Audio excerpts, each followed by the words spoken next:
pleasant good evening, everybody, and welcome to Terwilliger Brothers Field at Max Bishop Stadium here in Annapolis, where tonight it's Game 1 of the Patriot League Baseball Championship Series as the top-seeded Navy Midshipmen meet the number 3 seed Black Knights and defending champions of Army. Pete Medhurst and Joe Miller with you. Great to have you with us for some twilight baseball here in Annapolis tonight. The Midshipmen with a newly lighted Terwilliger Brothers Field at Max Bishop Stadium allows them to play the night game here. 2 o'clock game Saturday, and if necessary, coming up on Sunday. And Joe, for the Midshipmen, you know, if there's one team that is not going to fear them and Noah Song, it is the Black Knights of Army. Defending champions came in as the 3 seed, went on the road last week, won a big third game against Holy Cross to qualify for this championship game. And in the same spot last year here in Annapolis, Army came in and swept the championship series 2-0. They've had a lot of success here in Annapolis and in the state of Maryland. You go back to the doubleheader last year at Camden Yards. They're 6-1 in their last 7 games here in the state of Maryland against Navy. So if there's one team that doesn't fear being here, it's obviously this Army Black Knight team. And obviously when you look at the championship pedigree, to win it last year in the way that they did it, to come in here, get a sweep. They only trailed 1 inning that entire 2-game series sweep in the championship game. They have plenty of confidence going into this matchup with the Mids. Mids come in at 38-15 on the year. Black Knights 32-23. Mids went 18-7 in Patriot League action. West Point went 15-10 overall. Pair of Providence products. Jim Foster, the 93 Providence grad, leading the Black Knights here this evening, while the Mids are led by 87 Providence grad Paul Costacopoulos. Coming up, we'll have the starting lineups and the opening pitch of tonight's Patriot. Back here in Annapolis, Pete Medhurst and Joe Miller with you. Of course, the Black Knights ready to face not only one of the best, the Patriot League, certainly their best pitcher, but Joe, Noah Song all year long has basically, you know, when every week when you look at all the notes from Baseball America, D1 Baseball, Noah Song mentioned not only among the top senior pitchers in the country, Joe, but one of the very best in the country that this Army lineup will face tonight. Yeah, looking forward to get a chance to see the right-hander throw tonight. Fastball in the mid-90s, sits 93, 94. Good slider and changeup, but what really has pushed his development is a curveball that has really got scouts drooling about his potential going forward. And, of course, in the June draft, we'll see where Noah Song goes. A lot of talk about where he will go.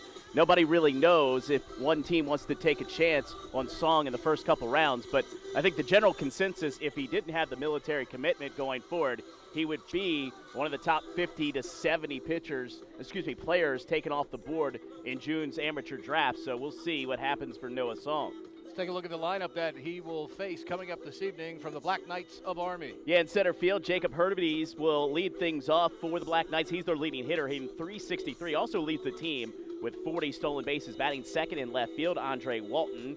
Hitting third at third base is Anthony Jaquin. Jaquin hitting .330 on the season, leads the team with 22 doubles and 61 RBIs. Cleaning up is the shortstop, Trey Martin. John McKenna bats fifth at first base. Jeremiah Adams is the DH. He'll hit 6th. Blake Ledoux, the catcher, bats 7th. Tim Samos bats 8th. He'll play second base. And Drake Titus will bat 9th and play right field against Noah Song and the Navy Midshipmen. All right, we're all set for Patriot League Baseball. The Championship Series, Game 1 of a best-of-3. Black Knights, the defending champions, the number 3 seed overall, as we play on a Friday night here in Annapolis under the lights for the first time in this Patriot League Series. Fastball misses inside for ball 1. Couldn't ask for a better night. 79 degrees at first pitch, Pete. No doubt about that. Beautiful night here as we've had a very tough spring rain-wise. Fouled off on the left side, 1-1. A little bit of a wind out towards left field this evening. Michael Provine's our home plate umpire. Richard Katz at first. Tim Rosso at second. T.J. Berry, the third base umpire. Song into the wind and the pitch. Misses outside. 2 balls and 1 strike. Song at 11-0 on the year. 1.03 ERA. 6 complete games, 87 innings, just 46 hits allowed. The windup and the pitch. Check swing. Fouled off left side toward the Navy dugout. It'll run the count to 2-2. So many numbers when you look at Song's season that you can point out, but number 1 in the country in strikeouts per 9 at 15.9. number 2 in the country at 1.03 ERA, and number 1 in the country in wins. Curveball breaks late, goes around the plate, and it's 3 balls and 2 strikes. Hurtubise at 360, 365 hits on the year. 6 doubles and 4 triples. The 3-2 pitch from Song, line toward left field and in there for a base hit. Hurtubise around first. He'll take the wide turn, and the Black Knights have the leadoff man on here at the top of the first inning. Well, that for Hurtubise is now a 12-game hitting streak. And I mentioned in the lineup the thing you have to watch with Hurtubise. He's already the all-time leader in stolen bases in Army history. He's got 40 this season, 40 of 46 stealing bases, and you know that Army, who steals a ton of bases this season, when you look at their numbers, it's amazing how many attempts that they've had, especially when you compare it to what Navy does on the base pass. 115 stolen bases successful for Army this year. Navy has 19 stolen bases. Andre Walden takes ball 1. Song falling behind both hitters he's faced here so far. Goes to first, and Hurtubise is back. And as good as Song has been, though, Joe, this year, this particular series for Navy against this team, this is somewhere that the Mids have got to play better. 6th postseason between these two teams. Army's won 8 of the 12 meetings. The 1-0. Line drive left field. That's another base hit. Hurtubise around second. He'll stop there. And the Black Knights with runners at first and second. And nobody out here at the top of the first inning. Well, you couldn't ask for a better start for Army in this contest. You look at the 2 matchups that Song has pitched this season against Army. Gave up 2 hits up at West Point in 7 innings. Gave up 1 hit here in April against Army. But all 3 of those hits were allowed in the first 2 innings. So if there's been any success that Army has had, it's been early in the campaign in each of these 2 games. I mean, limited success, 3 hits, granted, but they've all come in the first 2 innings. Left-hander Anthony Jaquin takes a curveball for a strike. Jaquin, the RBI leader for Army with 61 on the season. So really, if you're Army and Jim Foster, you could not have set this up better to start this contest. Now, batting average-wise, a huge drop-off after the top 4 guys. Fastball hammered toward right center field. That's going to be in there for a base hit. Hurtubise around third. He'll score. Walden going to be waved home, and there won't be a throw. And Jaquin, the top RBI guy, comes through in the first inning, and the Black Knights have a 2-0 lead, still with nobody out here at the top of the first. Well, credit Walden being able to score all the way from first on that play. Joe Samorian in center field. You know, the outfield's dealing with the sun right now, and here's an early visit that you would not have expected. 3 batters in the contest. But Samorian looked like he had a beat on the ball, and then he hesitated at the last second. I don't know if he maybe lost it in the sun there, Pete, but that's a ball that really you don't have much excuse for allowing a guy to score. You got to hit your cutoff man as well, but you cannot allow Army to score from first on that hit in right center field. Ball coming out of the shaded area here around the plate to the outfield into the sunshine. And obviously for Navy, they have not played many games under the lights in this twilight condition here in Annapolis. Just a couple so far on the season. Trey Martin, the shortstop. Senior hitting .313. 40 runs batted in on the year. Team best 7 home runs on the season. He'll swing from the right side. Black Knights up 2-0, nobody out. Jaquin at first. Song from the stretch, and the pitch. Swing at a ball in the dirt, gets away from Hodge, and that will allow Jaquin to move up on the play. Well, something, you know, you see often in the baseball world, probably be scored a wild pitch, but that is definitely a play that Christian Hodge would like to have back. Just the 3rd wild pitch all season from Noah Song. Well, most catchers would probably tell you that he should have come up with that one. Jaquin off second. They throw off the shortstop's glove. Picked up, though, in right center field quickly there by the second baseman Biggers. Koritz came in from behind. Now, I could be reading too much into this right now, but Noah Song looks like he's a little perturbed out there. He's got to settle down, and maybe that was one of the missions of the visit to Song. But they try again. Safe. These are one of these situations, Pete, where granted you have Army's cleanup guy up there, but you throw 94, 95. Let's go attack the hitter here. You don't want to give up another run here, but you've got the stuff to go attack the guy. The 0-1. Bunted on the right field line. Song off the line to throw in time for the out, the first out of the inning. Jakeem moves up to third on the play, and you can see Army sensing every opportunity to advance runners here, having the cleanup hitter bunt in that situation to advance the runner to third with just one out.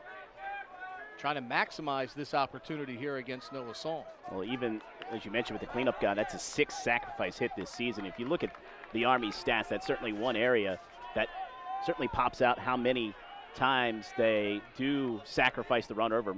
Navy, a little surprised with the infield back here. Curveball to McKenna is a little bit high for ball one. We saw McKenna in batting practice. The wind blowing out a little bit right now toward left center field. We saw McKenna hit one out the dead center in those trees. 6'5", 217-pounder takes a fastball for a strike, 1-1. McKenna with just one home run on the year, but he's got 15 doubles. 31 runs batted in. 1-1 with one out runner at third. Swing and a miss. Good off-speed delivery by Song, and it's 1-2.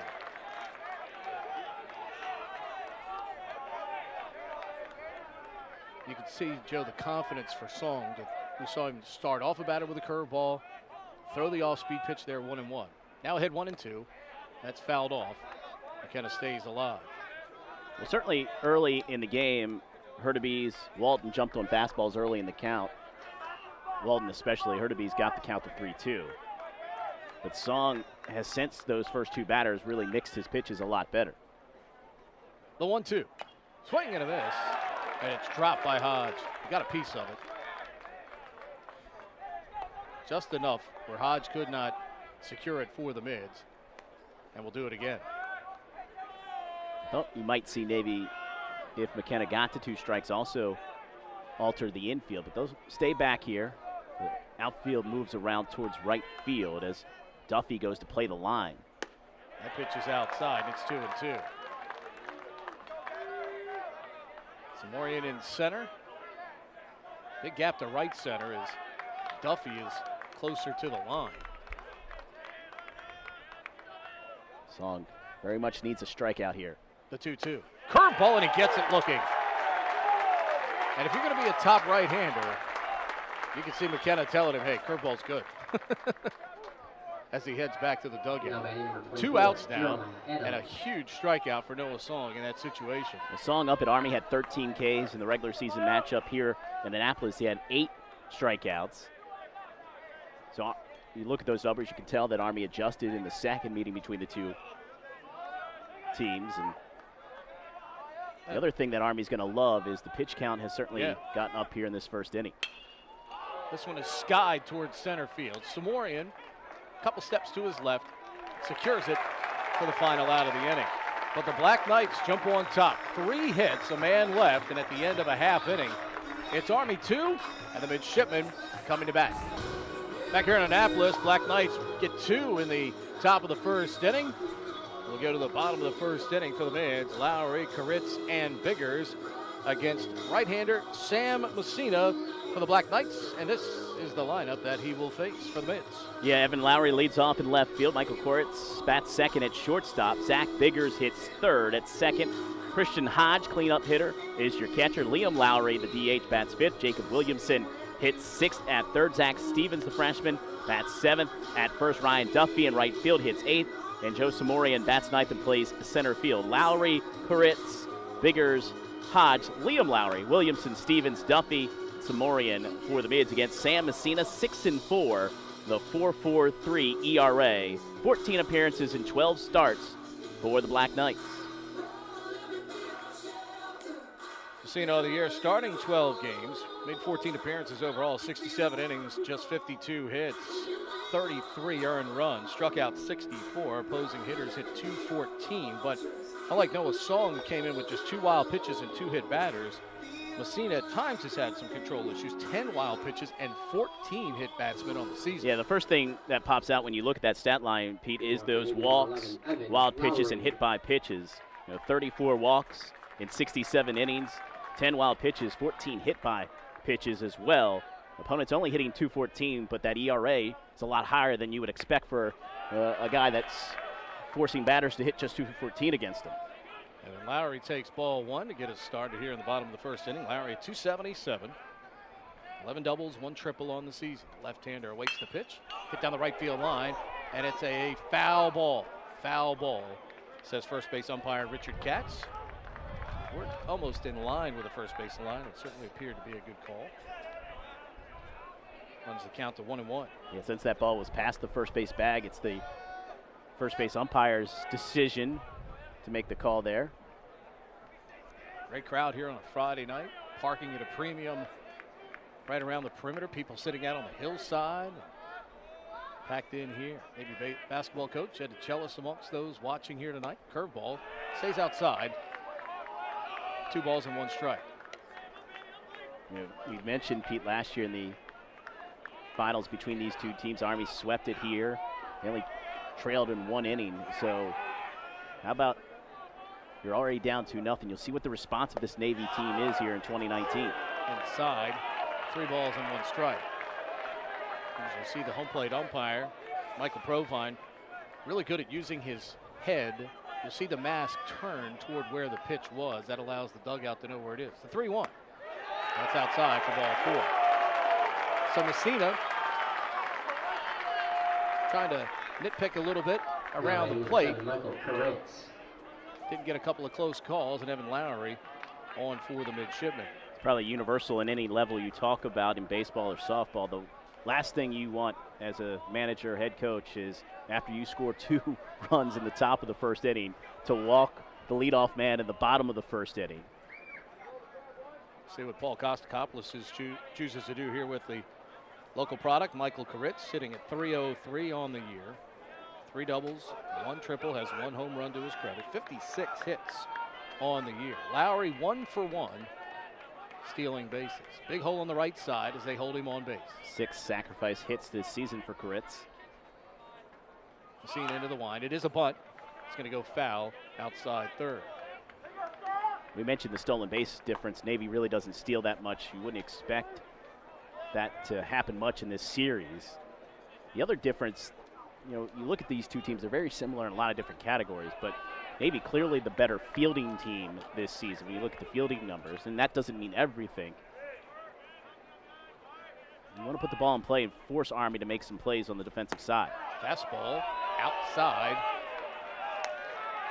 1 ball and 1 strike. Certainly right now. Michael Provine behind the plate, calling all 17 inches. Foul ball right side, out of play. 1 ball and 2 strikes. Amazing number when, Pete, I was looking at the history of this Patriot League Championship Series, and since 2000, it's been a matchup of either Army and Navy in 15 of those 19 years. Either Army or Navy has gotten to the championship round. Larry at first, the 1-2 pitch. Koritz waits. Curveball comes over high. 2 balls, 2 strikes. The Army dugout would be chirping. That's the one that Song got last inning. I think that one a little bit higher, maybe not as sharp on the break. Seen it from the stretch. Koritz has quite the hole on the right side if he wants to try to punch it through. Army playing him to pull. Koritz calls time. We've seen it with a really long hold there. Again, it's not as if Lowry, historically at least, is a huge threat. Just 1 for 1 on the season. The 2-2. Koritz towards left side, base hit. Lowry around second. And just like Army did, The Mids get the first two guys on as Michael Koritz singles to left field. Well, even with the shift playing him to pull, he's able to pull it through that left side of the Army infield for a base hit. That'll bring up Zach Biggers. First team All-Patriot League at second base. Right-handed hitter. With runners now at first and second and still nobody out here in the bottom of the first inning. Army on top 2-0. Messina, bunt, left side. Messina off the mound. Only play is going to be to first. He throws, and it's dropped. He handcuffed McKenna with a low throw just below the waist, and McKenna dropped the ball. Well, it wasn't the greatest throw in the world, but your first baseman's got to make that play. Great bunt by Biggers. I thought it was interesting that as we take a look here at this replay, Messina calmly made the play here. A little crow hop, too. Had plenty of time. That throw's right there. I mean, McKenna's got to make that play. E3 there. And the Mids load the bases here for Christian Hodge. And now the Black Knights will have a visit. Interestingly, that as intense and as important as this rivalry is, and traditionally you get some low-scoring games, the nerves here in this first inning from each team have showed a little bit.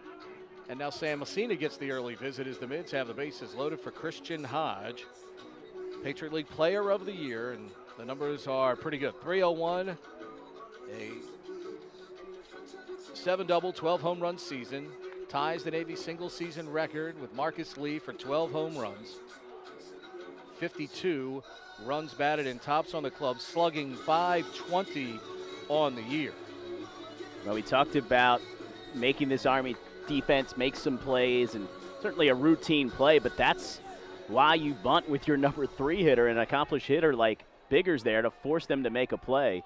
You mentioned all those positive numbers for Christian Hodge. I'll throw this number out on the flip side. He's just 2 for 19 in 5 games against Army this season. And in those 2 for 19 appearances, he struck out 7 times. So he's had some struggles against Army this season. A chance for redemption here for Hodge with the bases loaded and nobody out. Messina from the stretch, bases loaded, nobody out, 2-0 Army. Hodge swings and misses for strike 1. Nice pitch there by Messina. No surprise that Messina gets the start for the Black Knights. He's 2-0 this year against Navy with an 0.73 ERA. He's only given up 1 extra base hit against the Mids all season in those 2 starts. The 0-1, grounded foul right side. Off speed pitch. That's quickly 0-2. It's always interesting when you have the pitching coach come out and now he throws back-to-back breaking balls. Maybe a chance to remind him of his stuff, or maybe a scouting report on Hodge here, what they want to try to accomplish. What a big moment here in the bottom of the first inning. High leverage situation already. The 0-2 from Messina. Hodge swings and misses. He struck him out. So a big strikeout from Messina, who gets Hodge on 3 pitches.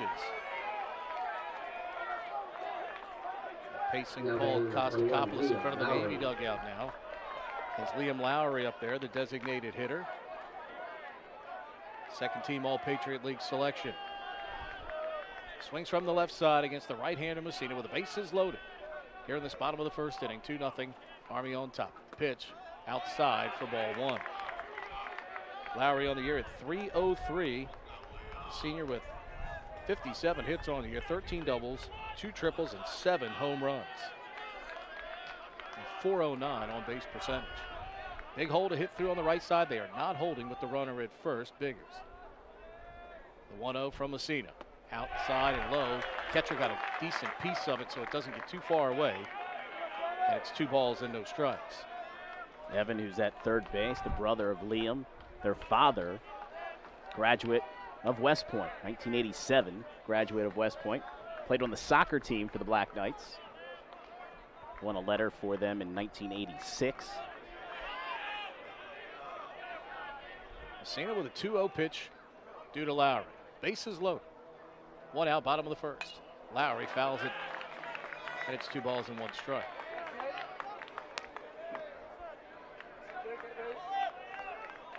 With both of these pitchers, Joe, the fact that Army was able to at least punch to across.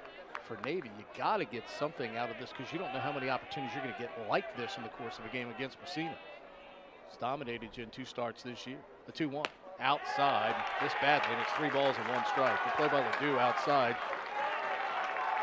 Now a big pitch coming up here from Messina to Liam Lowry, the designated hitter. Yeah, that breaking ball has been very hit or miss here early in the contest. He's missed badly the last couple times he's tried to throw it after he was able to get Hodge with the first 2. Yeah. 3 balls and 1 strike. Messina from the set. Keeps rocking that front leg. And the 3-1 pitch. Left center field. Center fielder going back. Going to have a play in front of the wall. Tagging at third and coming in to score is Evan Lowry. And the mids are on the board. Moving up on the play is Koritz to third base. Liam Lowry gave that one a charge. Needed about 5 more feet. But the mids are on the board with 2 outs. Now it's 2-1 Army. Well, that's what you want to do if you're in that count leverage situation. You want to drive the ball. Hurtaby's going back on the play, able to make the catch. But as you mentioned, Navy desperately needed to get an RBI there, get a run in. And Liam Lowry, the DH, does his job. His 44th RBI of the season. That's second most on the mids roster this season. And still an opportunity here for Jacob Williamson. Williamson, who made a dandy defensive play last week against Lafayette to keep the game tied going to the 12th. The mids broke it open with 8 runs in the top of the 12th to secure the series. The pitch misses inside. 1-0. That play's so critical. Lafayette would have had at least 1 run on the play to go ahead in the bottom of the 11th, or to win it in the bottom of the 11th inning there. The runner 90 feet away. Messina with a 1-0. Swing and miss. Came back with the breaking ball after he'd missed at the first pitch. Certainly has not been afraid to throw that pitch this entire inning. Got guys jacked up there, waiting on dead red and swinging through breaking balls. Messina with a 1-1. Hit toward right center field and caught on the run. Nice play by Simos to get over there and keep it from being extra bases. So the Reds start a fire, but only plate 1. At the end of 1 here in Annapolis, they lead 2. Back in Annapolis, we go to the top of the second. Army with a 2-1 lead. It'll be Ledoux, Simos, and Titus due here in this top of the second against Noah Song, who threw 20 pitches in the first inning. Gave up 3 hits. Black Knights touched him for 2 runs. Ledoux swinging from the right side. Song into the wide. Fastball at the knees for a strike. Yeah, they've kept that pitch limit for him this season. 110, 115. That's where they've sort of bring up the stop sign with Song. One swung on and missed. You never know in elimination games, though, that might change. And, for Song, because of the Patriot League schedule, he usually is that 7-inning starter in the first game of the season, of the series, each and every Patriot League weekend series. So it's a little easier for him because he only has to go 7 innings most of the time. Hodge smothers the breaking ball in the dirt. It's 1-2. We'll do a 253 on the year with 1 extra base hit. Song into the wind and the pitch. Swing and a miss. He struck him out. Second strikeout of the ball game for Noah Song. There's 1 away. 5th start in Song's career against Army. He's 3-1 with a 3.08 ERA for the senior. Pitched 26 1/3 innings against Army in his career. 21 hits, 5 walks, and 28 strikeouts. If you ever needed an economical inning, it would be here against the bottom of the lineup. The 8-hitter, Simos up.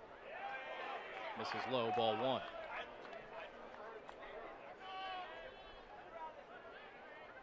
Simos hitting at 259 on the season. 6 doubles and 1 home run. That pitch is low, and it's 2-0. You get to this bottom of the order, Pete, you got to throw strikes. That's job number 1 for Noah Song if you're worried about having a quick, concise inning. The 2-0. Hit toward right center field. That's trouble. And it's going to go to the fence. Duffy plays it off the wall. Simos will stop at second with his 7th double of the season. Well, it's interesting. You mentioned batting practice, watching Army take BP leading up to the game. And the thing that struck me more than anything was how they almost deliberately were trying to drive the ball to right center field. And we've seen that early on in this contest. And I told you, I thought you sometimes maybe you read too much into batting practice, but their assistant who was throwing BP was close and throwing hard, and I think it was to get these hitters ready for Noah Song. Song with the false move back to second. Simos gets back easily. Drake Titus, the batter, hitting at 241 on the year, 9 doubles, 18 runs batted in.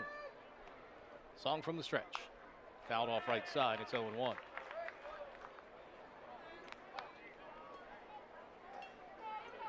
Let's see, guys, stopwatches and cameras, speed guns behind home plate. Every time Noah Song pitches this year, it's been like that here in Annapolis and everywhere else he's gone. 1 out, runner at second. The 0-1. This is outside. 1 ball and 1 strike. One thing that's been certainly indicated early, Michael Provine not really stretching the strike zone wide at all here in this contest. He's making both pitchers hit the plate. Breaking ball, fouled straight back, and it's 1-2. And I think the one thing, Song throws a slider / cutter, and I think that's the one pitch that he's really struggled to find a strike zone because I think the corners really aren't there right now.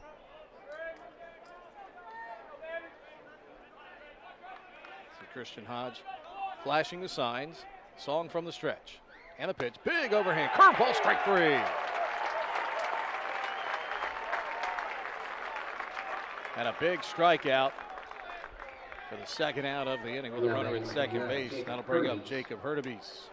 It's that curveball we mentioned in the opening that's taken that jump to the next level that has put him amongst the top prospects, ranked number 63 overall by Baseball America.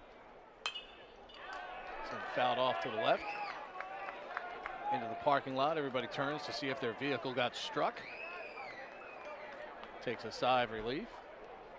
See, Paul Kostakop was pacing out of the dugout behind the screen here, moving his right fielder Duffy around. Hurtubise singled his first time up. That one's low, 1-1. He also brought Duffy in right field as the sun's starting to set here. As we talked about the sun in the right center field alley, that's pretty much gone away. Duffy a little with bit that right hand up by the bill of his cap, almost trying to shield from what little bit of sun remains. Fastball in there for a called strike. 1 ball, 2 strikes. It's his best fastball he's thrown all day. Painted it on the inside corner. As Stevens will back up at first base now with 2 strikes on Hurtubise. Biggers try to stay in the area with Simos down at second. The 1-2. Check swing, and it's going to be a fair ball. And Hurtubise will reach again. Yeah, no chance to get Hurtubise as soon as that ball went fair because he runs well. A very defensive swing there by Hurtubise, but it works out well for him. And Black Knights have 2 on with 2 out. It's a case too, Joe, where this turf, that ball goes on this turf, the field turf surface. Natural grass, that ball might have slowed down, may have fell off a natural grass type surface. Watch the defensive, like, oops, I didn't want to swing at that, and it works out for him. Walden was early in the count swinging his last at bat, going after a fastball early in the count. Let's see if Song adjusts to that after the first appearance. Walden with a single his first time up, now hitting 290 on the year. The pitch, breaking ball in there for a called strike. And no surprise, because of that, Song starts him off with a breaking ball. Puts it over for a strike. That is pitching coach Joe Miller properly assessed. Walden stands right up on top of the plate. I mean, his tips of his toes are right on the inside line. The 0-1. Did he offer? Surprised they didn't check. Held the bat out there for a long time. 1 ball and 1 strike on the pitch down low and strike zone. Walden taking a long look down at third. Sophomore, right-handed swinger. awaits the 1-1. In there for a called strike. 1 ball and 2 strikes. Well, we've said it a bunch early in this contest, but what another huge moment here in this game with runners at the corner and 2 outs, and Song trying to get out of this inning as the pitches continue to pile up. 35 now through an inning and 2/3. 1-2. Runner goes. Curveball's low. Hodge fakes the throw to second. And Hurtubise down to second base. So now 2 runners in scoring position here. 41st stolen base for Hurtubise there. Mids were content to let him go there in the 1st and 3rd situation. 2-2 pitch coming up here to Andre Walden, sophomore out of Orlando, Florida. Time is called at the plate.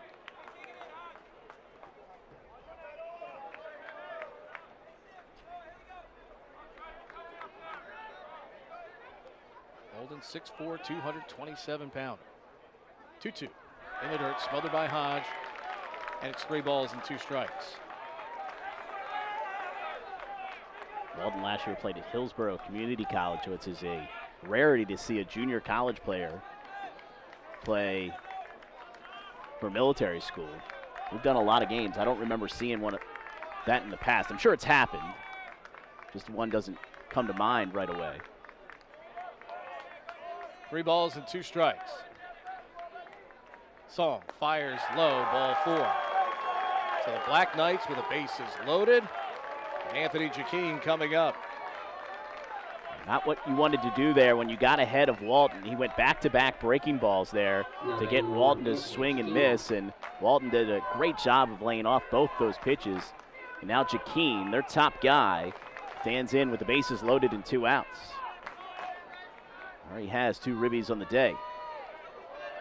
Jaquin came in with 61, now 63 runs batted in on the season. Bases loaded, pitch outside for ball 1. After Song threw 20 pitches in the 1st inning, has now thrown 22 here in the 2nd inning.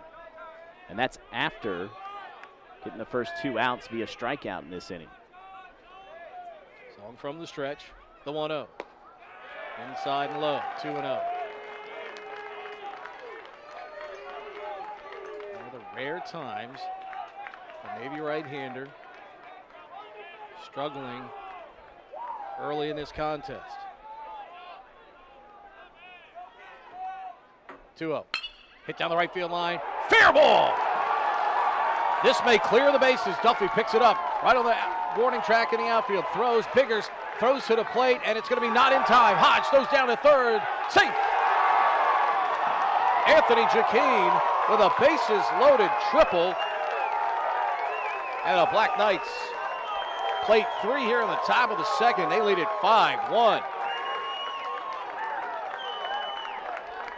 Joe, your ribby man comes through right here for the Black Knights. 5 RBIs in his first 2 plate appearances.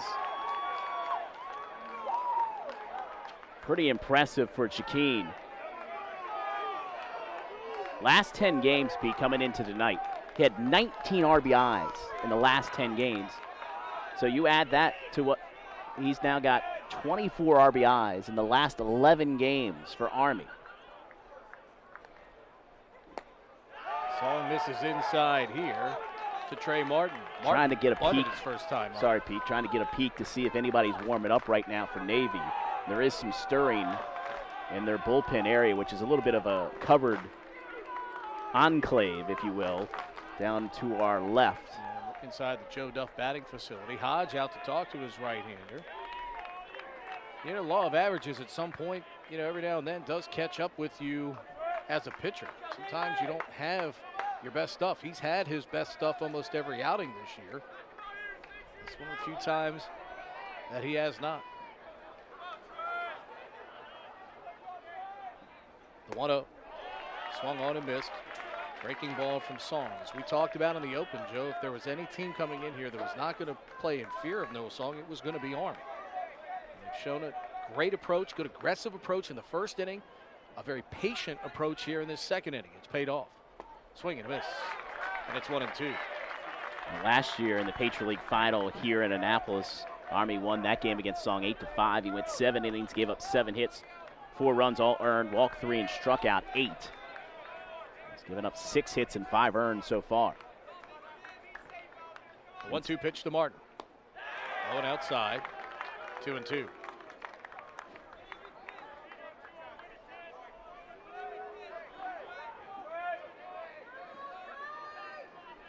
California native staring in as catcher Christian Hodge. Comes to the set. The 2-2. Swing and a miss. He struck him out. And the Black Knights again get a key hit from Anthony Jaquin. First team All Patriot League performer, performing like an MVP so far in this one. Appropriate playing in between innings. This is how legends are made, and Anthony Jaquin trying to do that here early for the Black Knights. Sophomore out of Livingston, New Jersey. Knocked in all 5 runs for the Black Knights, who lead at 5-1. Zach Stevens takes high for ball 1.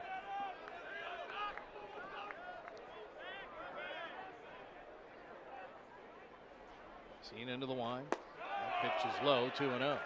It's interesting to see how the mentality changes for Navy now. You know you have to score some runs. So you came into this game with Song on the mound. You didn't expect that you would need more than 3 or 4 runs in this contest.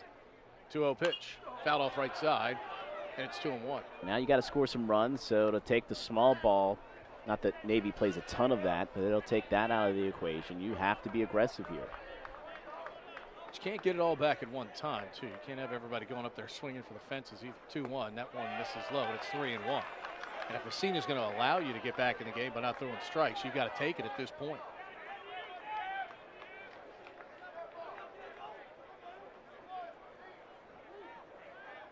Five, 6-1 for Army.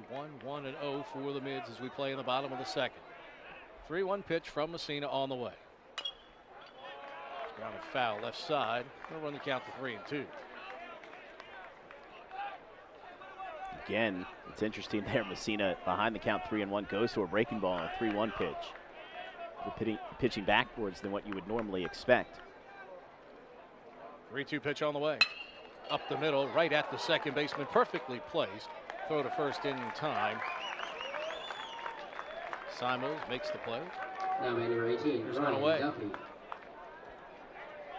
Nearly every right-hand batter Army has played the same way. A little bit more exaggerated for some than others, but they've played the second baseman pretty much straight up the middle. The shortstop pulled deep in the hole on the left side, and it's worked so far well for them. Right fielder Ryan Duffy steps in, takes outside for ball 1. 1 ball and no strikes. So Messina gets behind another hitter here. Right-hander into the line. That misses high, 2-0.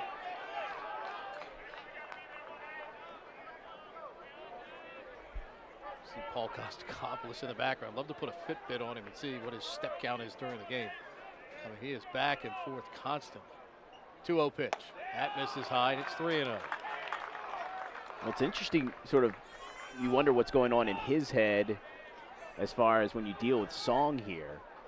There's probably a little part of him that says if we get somebody out there, maybe I could bring him back for a game 3, but I think you let him go the rest of the way here. The 3-0 misses high. Ball 4. I think if it was a little deeper, if it was 4th or 5th inning, there's still so many at-bats left. You figure at some point your hope is that he finds it and can keep Army at 5. And as long as you can guarantee yourself that, or at least think you're going to guarantee yourself that, it only takes a couple of swings to get you back in the game. Duffy draws the 4-pitch walk. That'll bring up Samorian. He takes a strike. Freshman out of Andover, Massachusetts. Gold Rawlings bat in his hand. Big hole to swing out on the right side. Number 9 hitter for the Mids. The pitch outside. Good job by Ledoux. Well, you mentioned that hole, Pete, and it's basically the same defense that they've been playing with right-handers up that they have here with Samorian up. Just a ginormous hole at the right side for Samorian if he can pull it that way. Messina fires. And again, smothered in the dirt by Ledoux. Messina, if you're a base runner too, Messina's got it's an interesting stretch mechanic. That left front leg just keeps flinching. Yeah, he's got a lot of movement in his lower extremities. He's got a lot going on up there. The 2-1. Misses outside, 3-1. And just like Song, struggled against the bottom of the lineup there, throwing strikes, even though he struck out Ledoux and Titus. Allowing Simos to reach on the double. Got the top of the lineup turned over. They made him pay. Samorian trying to do the same thing here. Swings on 3-1 toward the hole left side. The throw to second, and it's in time for the out. Good play by Martin to get it to Simos in time to get Duffy at second. 2 outs, and it'll bring up Evan Lowry, who walked and scored his first time up. A little rumble in the crowd, but I don't think that play was close at all. You see a replay here. Not at all. Not even close. I was surprised that Duffy wasn't a little bit closer to the bag, because certainly an awkward ground ball that time. Looked like it came off the end of the bat. That's why the importance of that secondary lead in that situation is big. That ball misses low and away. Talk about lead. Samorian's got a big lead over at first. Samorian 2 for 3 in stolen bases, but you're down 4 runs. You got the top of the line up here. You can see that cutout. He's past that cutout, which is a good sort of indication of how big that lead is over at first. Again, Messina nibbling, and he misses outside, 2-0. This time defensively, they rotate the other way. Shortstop Martin just two steps to the right of second base. The 2-0 pitch. Fouled off left side into the parking lot. It's 2-1. Well, it's interesting. I was having this discussion maybe a month ago about analytics in baseball, and you know my background in it, and I've been involved with it a long time. And we were discussing about how it's immersed in college baseball. And one of the interesting things that I would say is, do you have enough data when you play 50 games and you can't scout and look at every game? But obviously Army is convinced that, you know, what they've seen from Navy. Now you can track it on the software as far as where ground balls go. It's not as exact as what you'll see in professional baseball by any stretch of the imagination. But you can surmise, if you see a lot of ground balls to 6 and 5, that they're going to the left side of the infield. Lowry fouls one just off to our left. I would debate whether or not, when you look at Jaquin with 209 at bats, that's probably a good sample size. But when you're getting that guys that, you know, maybe have had 150 at bats, I don't know how confident completely you can be in those situations. But you do see it more and more in the college baseball landscape, even at the lower levels of Division I college baseball. Seen a pitch that was coming straight at us. Fortunately, there's a big net right there.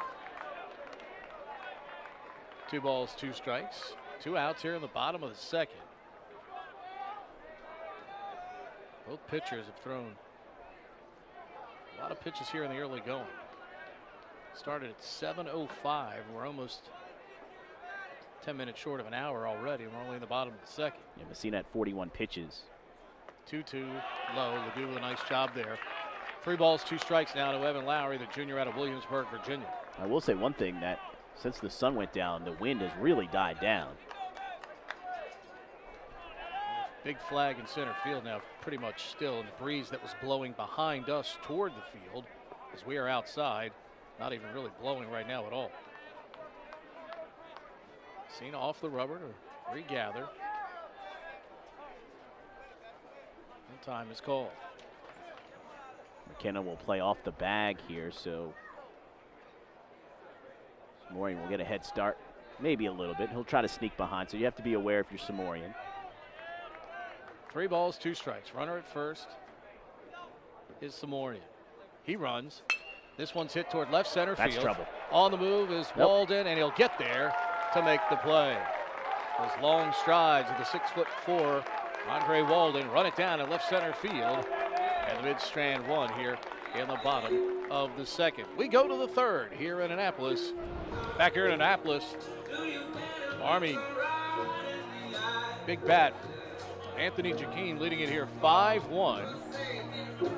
See the concerned look on some of the Midshipman watching from the railing off the third base side. Great vantage point to watch the games here in Annapolis. Bring you the action of the third inning. Here's Joe Miller. Thank you, Pete Medhurst. Top third, John McKenna, Jeremiah Adams, Blake Ledoux, 5, 6, 7 due up for the Black Knights here. Noah Song, 2 innings, 6 hits, 5 runs, 1 walk, 4 strikeouts through 2. He's thrown 49 pitches. Check swing, called strike. McKenna struck out looking his first time up. First baseman coming in, hitting .256 on the season. Just 1 home run, 31 runs driven in. Early offensive conference here in this top of the third inning. Does have 15 doubles. As Jim Foster having a conversation. Pete mentioned earlier, Jim Foster went to Providence. He was coached by Paul Kostakopoulos, who's in the opposing dugout tonight for the midshipmen. Pitch down low and inside, 1-1. 50th pitch from Song so far in the ball game here in the top of the third. The 1-1 called strike 2 on the inside corner.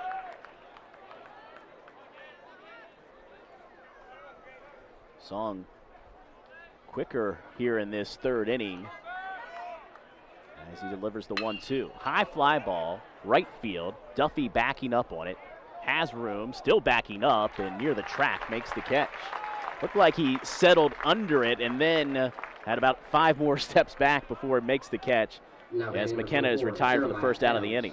I think the higher you get that ball here above the trees and above the stadium, you still got a little bit more of a breeze up top. You see the big flag just moving slightly to right center field toward that direction. Duffy had to keep going as that ball carried a little bit more. And obviously, Joe, this has been one of the few really warmer days we've had here in the spring. Temperatures have been in the 80s, and with that air, the balls can carry a little bit more. They'll bring in Jeremiah Adams, the DH. Flew out to center field his first time up. Another check swing in there for a called strike. Adams and Jr. at .256 on the season, 3 home runs, 31 runs driven in. Transfer out of Oklahoma. There's a swing and a miss. And a very lackluster swing by Adams as he falls behind 0-2. That's the beauty of what Song is able to do. You're thinking one thing, and he throws you something completely different, and you, at times, look overmatched. Song ahead 0-2 here to Adams. Breaking ball, ground ball, left side. Picked up there by Koritz. Makes the strong throw to first, and there's 2 down. Maybe it's just me, Pete, but I get the sense that Song has had a little bit more pace to this inning. A little bit more, I don't know, confidence is the right word. He's been a little bit quicker with his delivery. When he's gotten the ball back, he's been very quick to saddle up and get ready to ride again. Big difference between having runners on and not having runners on here, too. The leadoff hitter or the second hitter has gotten on in each of the first 2 innings here for the Black Knights. Here's the catcher, Ledoux, swings at the first pitch and fouls it down the right side. Ledoux struck out to start the second inning, an inning that Army scored 3 runs in. They scored 2 in the top of the first, 3 in the top of the second. Song looking to have his first 1-2-3 inning of the game. Here's the 0-1, ground ball, foul, and Song ahead 0-2 here. Saw Michael Koritz make that play at shortstop for the second out. Played at Paul VI in the WCAC, where St. John's College High School won that tough league for the 6th consecutive season. The 0-2, ground ball, foul. My former Legion teammate, Mark Gibbs, the head coach now at St. John's. Gibbs family's done a tremendous job at St. John's through the years, churning out tremendous products. His father Ed was my Mickey Mantle coach, Babe Ruth coach back in the day. Guys playing all over college baseball right now. Song, the 0-2, fastball called, strike 3. Noah Song gets his 4th strikeout of the contest. That'll end the top half of the third. No runs, no hits, nobody left on. We head to the home half of the third. 2-3-4 up for the Mids here in the bottom of the third as Navy trails 5-1. Game 1 of the Patriot League Championship Series between the Black Knights and the Mids. Army, the defending Patriot League champions. 2017, Bucknell won. 2016, the last time the Mids won the Patriot League championship. Made it to the finals in 2015, losing to Lehigh. Koritz, Biggers, and Hodge due up for the Mids, 2, 3, and 4 here in the home half of the third. Both teams with great tradition. Both teams have found a little bit of success at times in the NCAA tournament. Scott Strassmeyer and I had a chance to go down to Winston-Salem. Mids beat GW in a regional down there. Leading off for Navy, number 7, Wake Michael Forest, Koritz. powerful Wake Forest team at the time. Also did a regional down in Tuscaloosa. Alabama, South Alabama, part of that regional. Two very good teams at that time. Koritz squares the bunt, takes the pitch for a called strike. I got to do the UVA regional a couple years ago. Well, it seems like a couple years ago, been, what, 7, 8 years ago now. Here's the 0-1. Fouled back to the screen, 0-2. Talk about a team that the last couple of years, in fact, the last 5 or 6 years, really, when you look at it, Virginia's really had a solid program. This year, kind of had to play their way into NCAA tournament conversation here toward the end of the regular season. They've started to play well at the right time. That regional that year was loaded. St. John's and East Carolina. And East Carolina is a team that's in the fight right now. As this 0-2 curveball hits Koritz. And the Mids get their leadoff man aboard. Messina takes a walk behind the mound. Upsetted himself for throwing an 0-2 breaking ball that hits Koritz. And the Mids have their leadoff man aboard. Here's the breaking ball that just gets away. Hits Koritz right on the top of that 7 on the back of his jersey. And the Mids will take base runners any way they can. We've seen some controversy this year with hit batsmen at times. That ball clearly is in the batter's box, and the hitter does not have any obligation to significantly move out of the way at that point. Zach Biggers, who sacrificed his first time up, and on a throw to first that was dropped by McKenna, the first baseman, reached first base as he takes a first pitch strike. I was going to say East Carolina very much in the fight for a top seed in this year's NCAA tournament.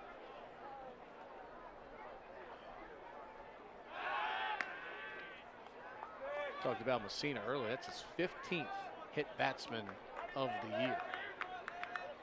That's a pretty remarkable number, Pete, when you look at he's coming into tonight's game. He's only thrown 67 innings. That's nearly 1 every 4 innings.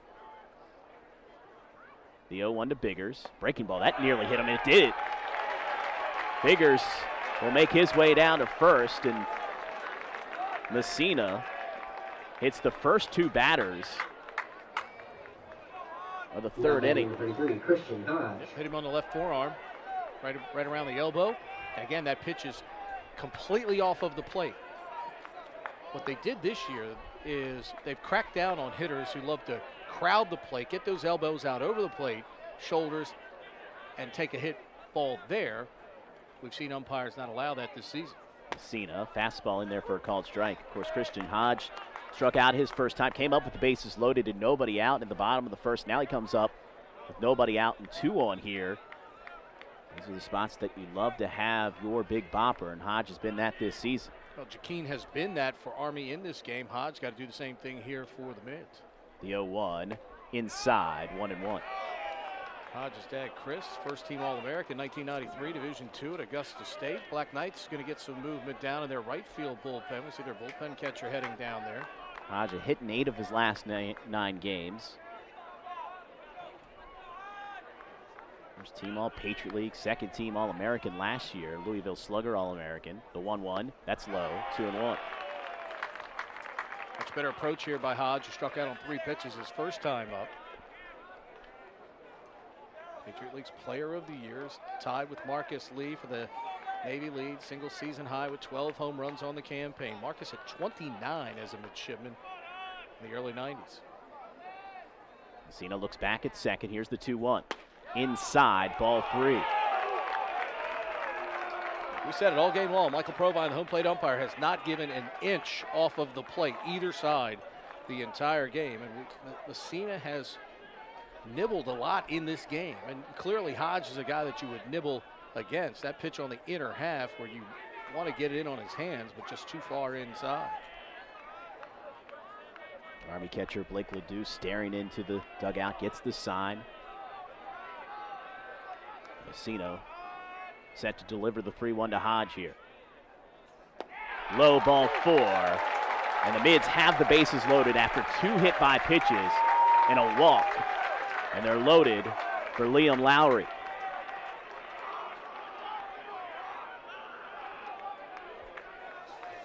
Second visit to the mound coming up here for Messina already. We're into this 3rd inning, and right now, the thing that's got to frustrate Jim Foster and his staff is Army is not making Navy earn this rally. I mean, they've essentially handed it to him here with 2 hit batsmen and a walk so far. The action in the bullpen. You can see it at the top of your screen here.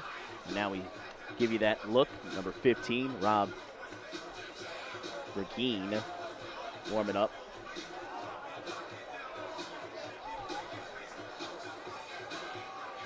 Check that. 16. 16. Yeah. Anthony Lorico. Those block stencil numbers that Army has gone to in all of their sports the last couple of years. I had to put the binoculars on it from here for a minute. I could do a 30-minute podcast on Army uniform numbers through the year and my issues with them. No. I'll never forget. Several years ago, we went up there in lacrosse, and they wore Charlie Goulden's mustard numbers on Charlie Goulden mustard jerseys. A couple years ago, we did the Patriot League Women's Soccer Championship, and I had to go by the color of the socks more than the numbers because I just couldn't read them. So here we go. Bases loaded for Liam Lowry. Sac fly RBI his first time up. Ritz at 3rd, Biggers at 2nd, Hodge at 1st. Bases loaded here for the Mids. Nobody out. First pitch to Lowry. Ground ball to 2nd. Could be 2. On to 2nd for 1. The throw to 1st. Double play. How about that? Sam Messina gets a huge 4-6-3 double play. Samos to Martin to McKenna. Run scores. No RBI for Lowry. And now 2 away. Lowry swinging on the first pitch. And you couldn't have written a script better for Army. A 4-6-3 double play. You would expect a little bit better approach from a senior in that situation, too. Guys hit 2 guys and walked another one. And you're swinging the first pitch right into a double play. First pitch swinging here for Jacob Williamson, and he comes up empty. It's interesting. Both times Foster's gone out to talk to his pitcher, he's had an immediate response and a good one. He got Hodge on a strikeout in the first inning, gets a double play here. The 0-1 to Williamson, swings the pitch down the dirt. And just like that, the Mids, who had the bases loaded with nobody out, now Williamson, the runner at 3rd, 2 out, a run in, but facing an 0-2 pitch upcoming. The Mids still only have 1 hit in this game.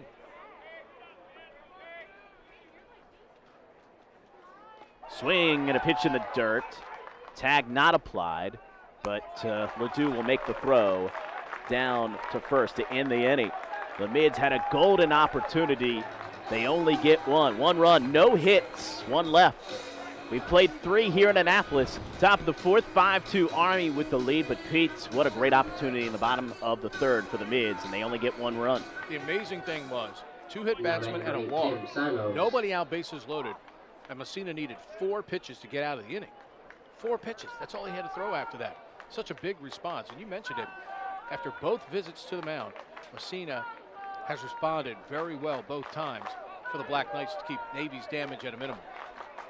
Tim Simos, who doubled and scored his first time up, settles in to start this top of the 4th inning. Noah Song, the first pitch delivery, swing and a miss. Simos offered at that one. Gorgeous breaking ball, and Simos just locked up the half swing. Song misses that one outside, 1-1. 62 pitches for Song as we speak. Simos on the season hitting .259. The 1-1. Check swing back to the screen, 1-2. We've seen a lot of check swings in the last inning and a half. Simos picked up his 7th double of the season, his first time up. Scored his 21st run of the campaign as well. Very good on base percentage. Simos battles there. For a guy hitting .230, his on base percentage is .370. Interesting approach by Song here. 3 consecutive breaking pitches now to Simos here.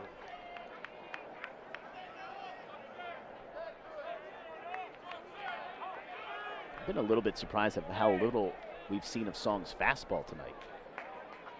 Here's the 1-2. Breaking ball again, and Simos fouls it off. But you know what, though, Joe? I think Army dictated that with the way, and you pointed it out, the aggressive tact they took in the first inning against those early fastballs in the count forced Song to readjust. And now the question is, can Army readjust against this constant variety of breaking pitches that he's throwing right now? 1-2 fastball. That's lined to right field for a base hit. So he goes with the fastball there.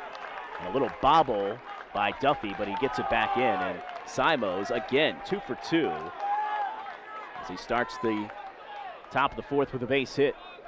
Now batting number 4, Trey Titus. Good job by Simos. Just went with a pitch, right side. Love guys that don't go up there and just try to overswing and try to jack everything out of the ballpark. Hit it where it's pitched. Keep the game simple for yourself. Simos with 4 stolen bases on the season in 8 attempts. Titus squares around a bunt. Williamson looks to second, throws to first. Nobody at third for the mids. Kritz finally goes running over there. He had gone to cover second with Williamson charging, and there was nobody at third for the mids for a moment. Simos certainly quick enough. Kritz doesn't recognize that. Once they knew they didn't have a play at second, he bolted for third there to keep Simos from getting an extra base. Simos now at second after the sacrifice by Titus, and now back to Hurtubise, who's 2 for 2. A couple singles and a couple runs scored. Simos with a big lead at second. Song staring in to get the sign, comes set. Takes a fastball for a called strike.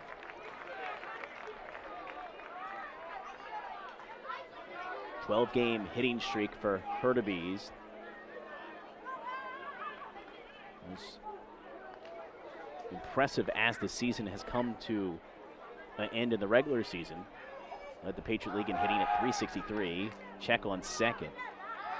You don't see too many pickoff plays at second. We've seen 3 already in this contest. It was almost in that first inning, too, as if Song was really searching for an out. And he continuously looked back at second. Tell you what, for the scouts that have been following him, too, this is one of the few times they've seen him in this situation. See how he reacts in a game where he's got to bear down and show some grit. The 0-1. Grounded right near the Navy dugout. Almost hit Paul Costakopoulos as he'll go fish it out off the facing and behind the netting. Hurtubise hit .278 last year, but has been fantastic all year for Army, hitting .363. Led the Patriot League in average. Tied for 73rd in the country is Hurtubise. Here's the 0-2 breaking ball. Got the call, strike 3. A little delay call. Hurtubise didn't like the call. That's the second out of the inning, and the 6th strikeout for Song here with 2 outs in the 4th. That's a big pitch by Noah Song there. Breaking ball may have been a smidge higher than Hurtubise would have liked coming through the zone, but seemed to get a piece of the top of the strike zone there. And a big out for Song here with 2 away. Here's Walden, who singled and walked his 2 times up, scored both times. That walk for Walden was his 33rd of the season. Takes a strike there down low. 7th most in the Patriot League this season. Can't stress how important it is to keep Hurtubise off base. I mean, Joe, this guy not only hitting .370 after 2 at-bats here, but 63 walks as well. I mean, his on-base percentage at .536 coming in. The 0-1 in there for a called strike with a fastball. Walden in the hole 0-2. Both these guys at the top of the order for Army. Big on-base percentage guys. Hurtubise .536. Walden at .402, but he's been huge of late. Down the stretch, last 10 games, got an on-base percentage of .456. Song ahead here 0-2. Simos at second. Song will step off the mound.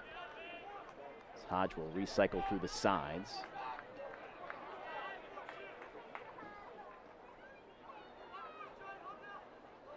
Song shakes him off, fumbling with the ball in his right hand, and he'll have to step off again. Little battle here. Walden Not going to let Song, you mentioned Song seemed to be in a little bit better rhythm this inning. Song trying to do everything, or Walden trying to do everything he can to disrupt it a little bit. And again, Song frustrated here. He and Hodge clearly can't get together on a pitch. Song wants to throw one thing, and I think the dugout may be calling something else.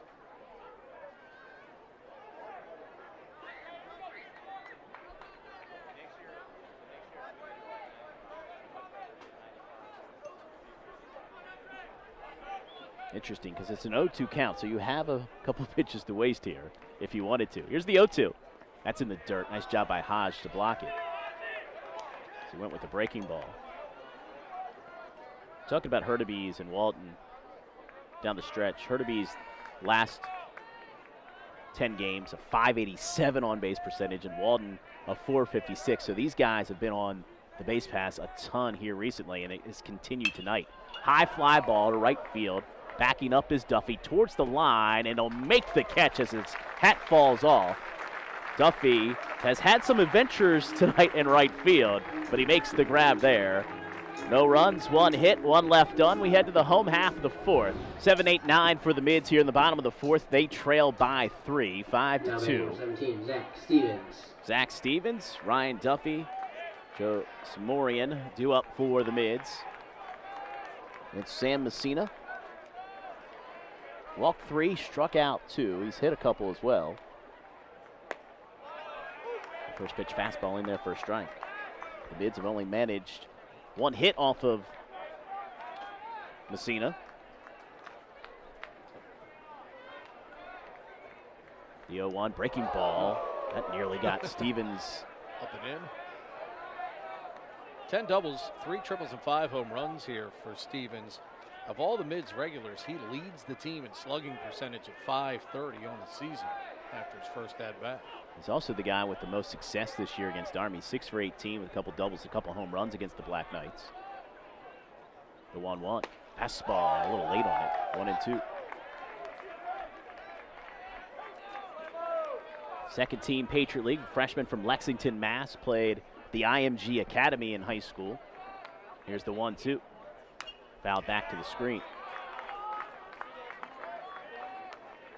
Had a 12-game hitting streak going into the last game of the regular season, going into the playoffs, and went 0 for 4 in game 2 of that Lafayette playoff series.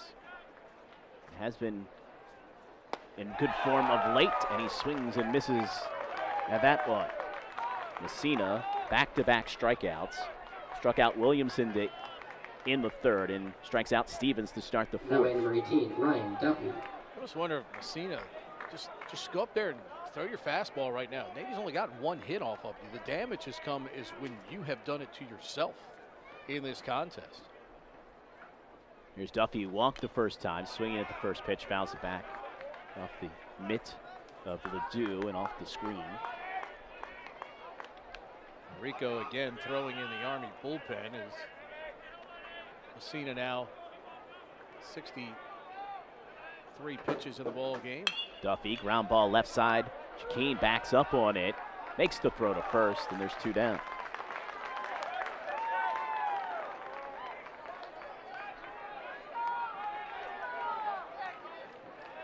Now batting number 4, Joe Samorian.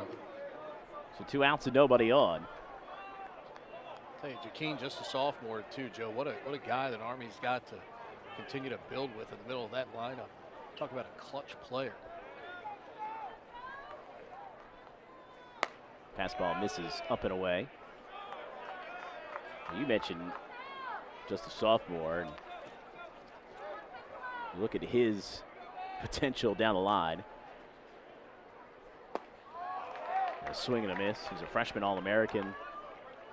First team Patriot League performer last year. He was the Patriot League tournament MVP last year, and he's off to a good start here in 2019. That fastball misses away, 2-1. You allow yourself to start looking ahead. I mean, Tyler Giovinco in play tomorrow for Army. He's just been so solid over the last couple of seasons in these big spots. The wide to the 2-1. Inside, 3-1. Didn't miss by much. was close. He's been more apt to give the inside pitch against right-hand hitters than he has against left-hand hitters. Here's the 3-1. And that's ball 4. Same spot. Wow. So a 2-out base runner, and Messina's yet to have a 1-2-3 inning in this contest. Give Michael Provine credit. He's been consistent behind the plate. That strike zone has not changed for either side as this game has gone along. Lowry's walked and flown out to left field, 0 for 1 in the contest. Scored the first run of the ball game for the Mids. They answered Army's 2-run top of the inning with 1 in the bottom of the first. Army came back with 3 in the top of the second. Mids got a run in the bottom of the third, but they had the bases loaded with nobody out and only were able to get 1 run across. Talk about Jakeem. He's already set the single season doubles mark. He's only 3 triples away from Alon Dinga's career mark of 15, and Dinga was as good as it got for the Black Knights. Lowry taps that one foul. Samorian has 2 stolen bases on the season. I mentioned before, though, Navy does not run much. 19 stolen bases in the season, and when you're down 3 runs, even if you're the 85 Cardinals, you're not going to run a ton. That could run, too, man. Good gracious. Line drive down the left field line, fading away and foul. Lowry now behind 0-2. Willie McGee, Tommy Herr, Ozzie Smith.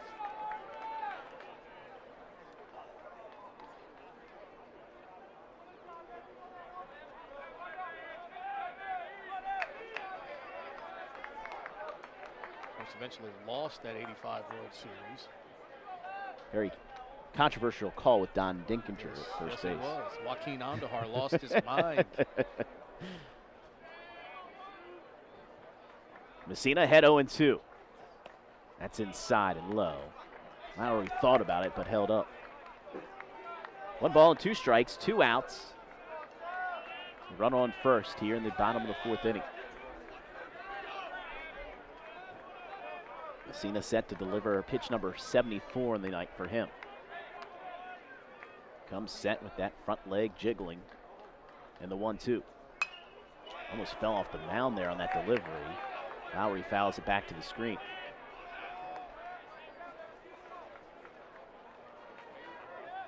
Lowry hitting .277.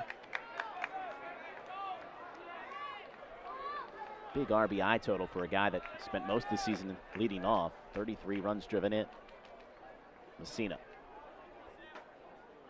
The 1-2. Breaking ball, ground ball right side, smothered there by McKenna, who took a step to his left but quickly over to his right to make the play. 3 unassisted to end the 4th. No runs, no hits, 1 left on for the Mids. 4 complete in Annapolis. Top of the 5th, Army up 5-2. Anthony Jakeem standing in to give you the 5th and 6th inning. Back to Pete Medhurst.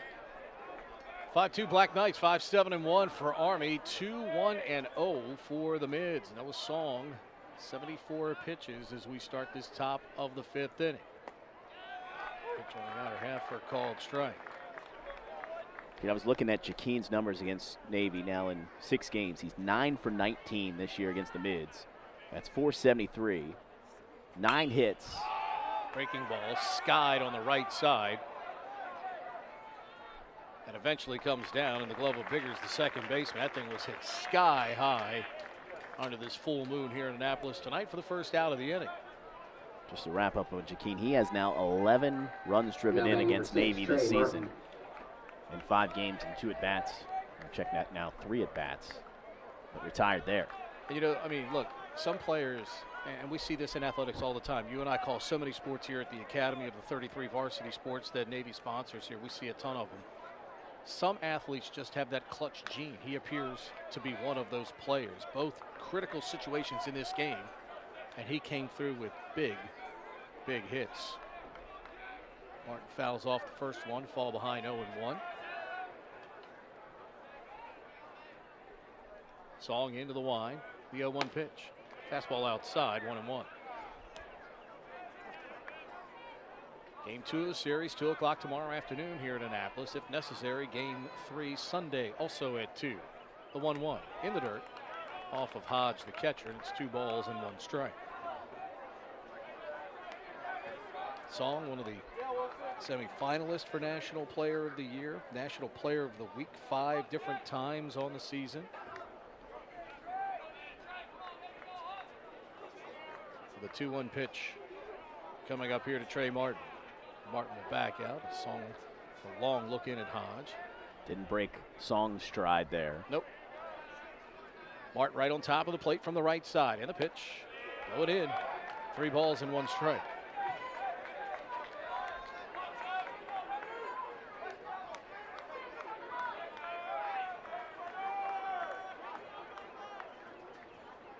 That one's fouled off behind the plate. Over top of the press box. 3 balls, 2 strikes with 1 out here in the top of the 5th inning here on a gorgeous night in Annapolis. Temperatures in the 80s here during the day today. It's off the banks of the Severn River. 3-2 pitch on the way. Fouled off again. It's one of these rare nights that you get in the state of Maryland that is perfect in the springtime as we get closer to the summertime. That's not crazily infested by mosquitoes. Yeah, especially with all these lights here, that certainly attracts all sorts of critters. Humidity at 59%. 3-2 pitch on the way. Swing and a miss. He struck him out. It's one of the rare times, Pete, he struck out a guy tonight with a fastball. Maybe only the second time tonight he's gotten a guy with his fastball. John McKenna. John McKenna now the hitter. McKenna 0 for 2 with a strikeout. Hitting at .253 on the season. 2 outs. Slider in there for a strike. Song now at 84 pitches in the ball game. 7 strikeouts.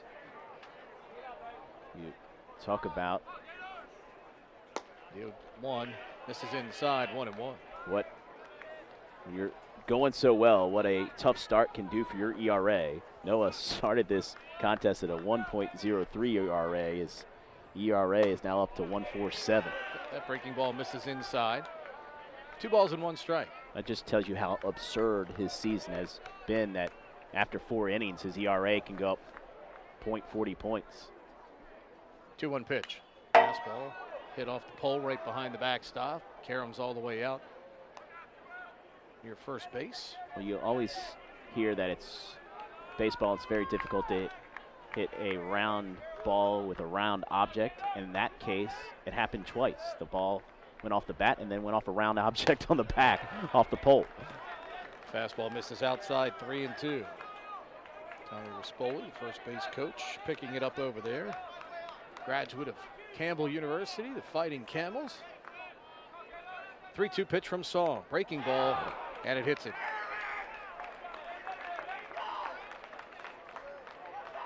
So the Black Knights with a 2-out base runner here in the top of the 5th inning. Just the 3rd batter that Song's hit this season. As you see the replay of breaking ball, again running in. You know, but I think every hit by pitch tonight has been on a breaking ball, which is not surprising, but team high 10th time McKenna's been hit this year for the Black Knights. Brings up Jeremiah Adams, who's 0 for 2. That pitch misses inside. It's 1-0. Adams hitting at .253 on the campaign. .254 hitter with 2 outs. The 1-0. Blew him away with a fastball there, and it's 1-1.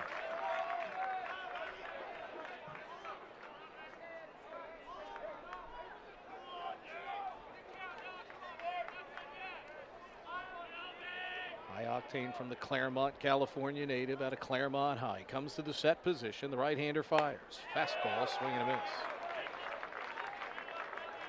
1 ball and 2 strikes. This one, those instances, I think he comes back fastball here. Got a guy that's not catching up to your fastball right now. You don't speed his bat up for him. We'll see what happens here. 1 ball, 2 strikes. McKenna at first. And a pitch. Foul ball off the handle of the bat. We'll do it again. It did go back with the fastball up in the zone.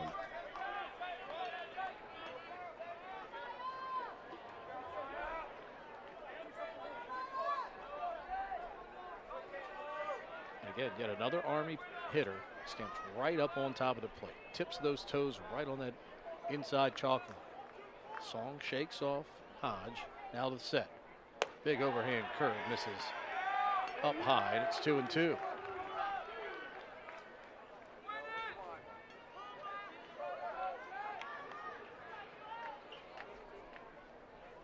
McKenna, the runner, off first with a short lead. They do hold with him with 2 outs. 2-2 pitch from Song. Fastball, swing and a miss. He struck him out. Black Knights get a hit batsman. They leave 1. Back in Annapolis, we go to the bottom of the 5th inning. Vince with some work to do. Just 1 hit against Sam Messina in this bottom of the 5th inning. Army 5-7-1. The Mids 2-1-0. Navy had a golden opportunity. Bases loaded, nobody out. 4-6-3 double play induced by Messina, where he needed only 4 pitches after he loaded the bases with 2 hit batsmen and a walk. That's still the big missed opportunity in this game for the Mids. Michael Koritz leads off here in the bottom of the 5th. Feints on the butt, takes a called strike from Sam Messina. Koritz started that inning with a hit by pitch, and tell why he gets hit a bunch. You talk about the Army batters right up on the plate. Koritz right there as well. Fastball misses low. 1-1.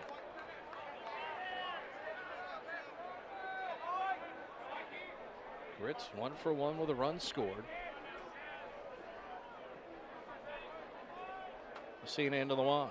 Fastball skied on the infield. McKenna near first base, just inside the bag, makes the catch for the first out of the inning. Bring up Zach Biggers. Number 2, Zach Biggers.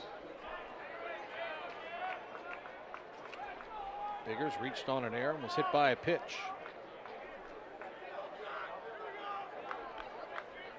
Batting average at 300 on the year. 11 doubles, 5 triples for the right-handed hitter. Beautiful pitch from Messina to start the at-bat for strike 1. Biggers has had a great career here so far. Still plenty of time left for him. A career hit, 324 hitter. Fastball, right side, foul territory. McKenna can't find it. Second baseman coming over, and they drop the ball. Wow. Simos come over. You can see McKenna said he can't find it, can't see it. Simos tried to come over behind him. And again, it's a case, Joe, when you don't play that many night games, I think at times looking up into the sky right now.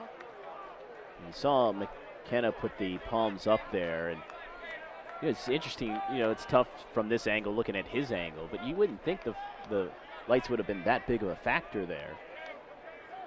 But you mentioned this is not the routine, a Friday night game. The 0-2, Biggers swings right side. Simos going out, and he's going to be run off nicely there by the right fielder. Titus comes in to make the catch. 2 down.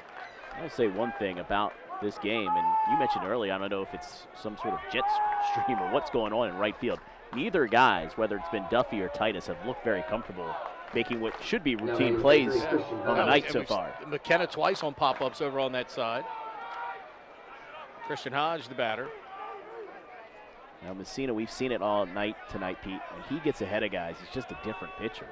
I mean, he's gotten ahead of both Koritz and Biggers, and they've had to be very protective.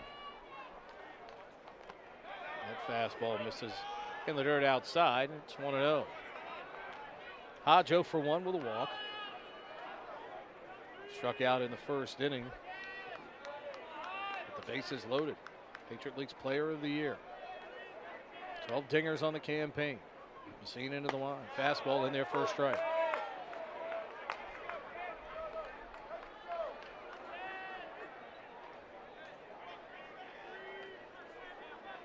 One ball, 1 strike. Big flag in center field, absolutely still.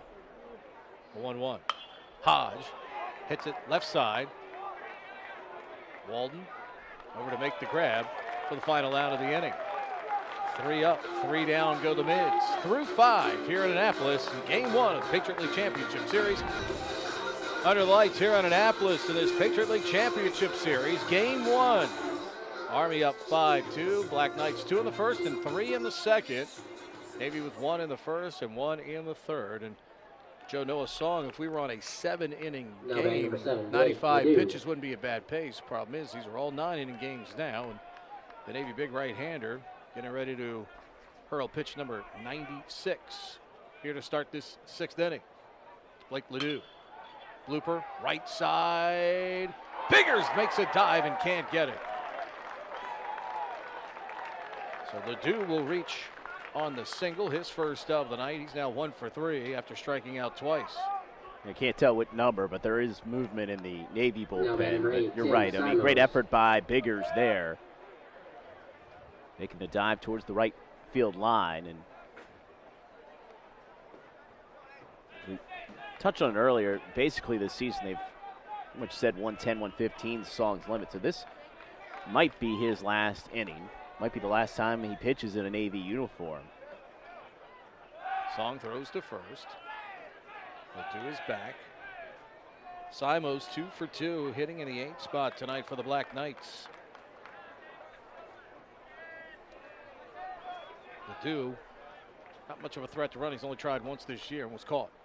Breaking ball in there for a called strike.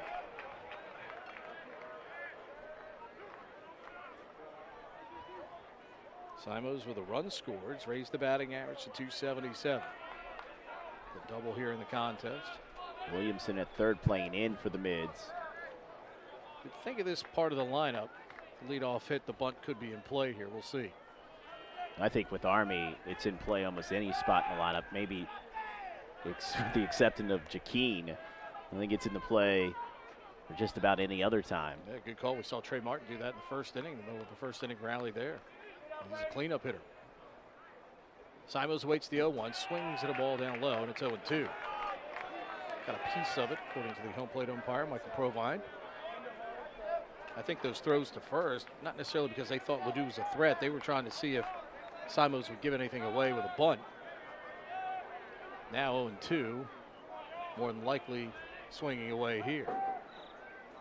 Hodge sets up outside, big breaking ball, and it misses outside. He hit the target, but it was outside. 1 ball, 2 strikes. And not a bad pitch.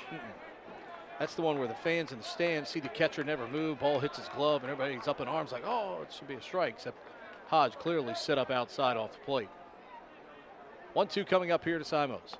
Big breaking ball. That got the plate, and he struck him out. Simos with a quick word with Michael Provine. Beauty of an overhand curveball. You don't see the overhand curveball. It's kind of a forgotten pitch now. You see that very rarely. Song, great command of that as a strikeout pitch. You don't see a ton of guys with that 12-6 movement.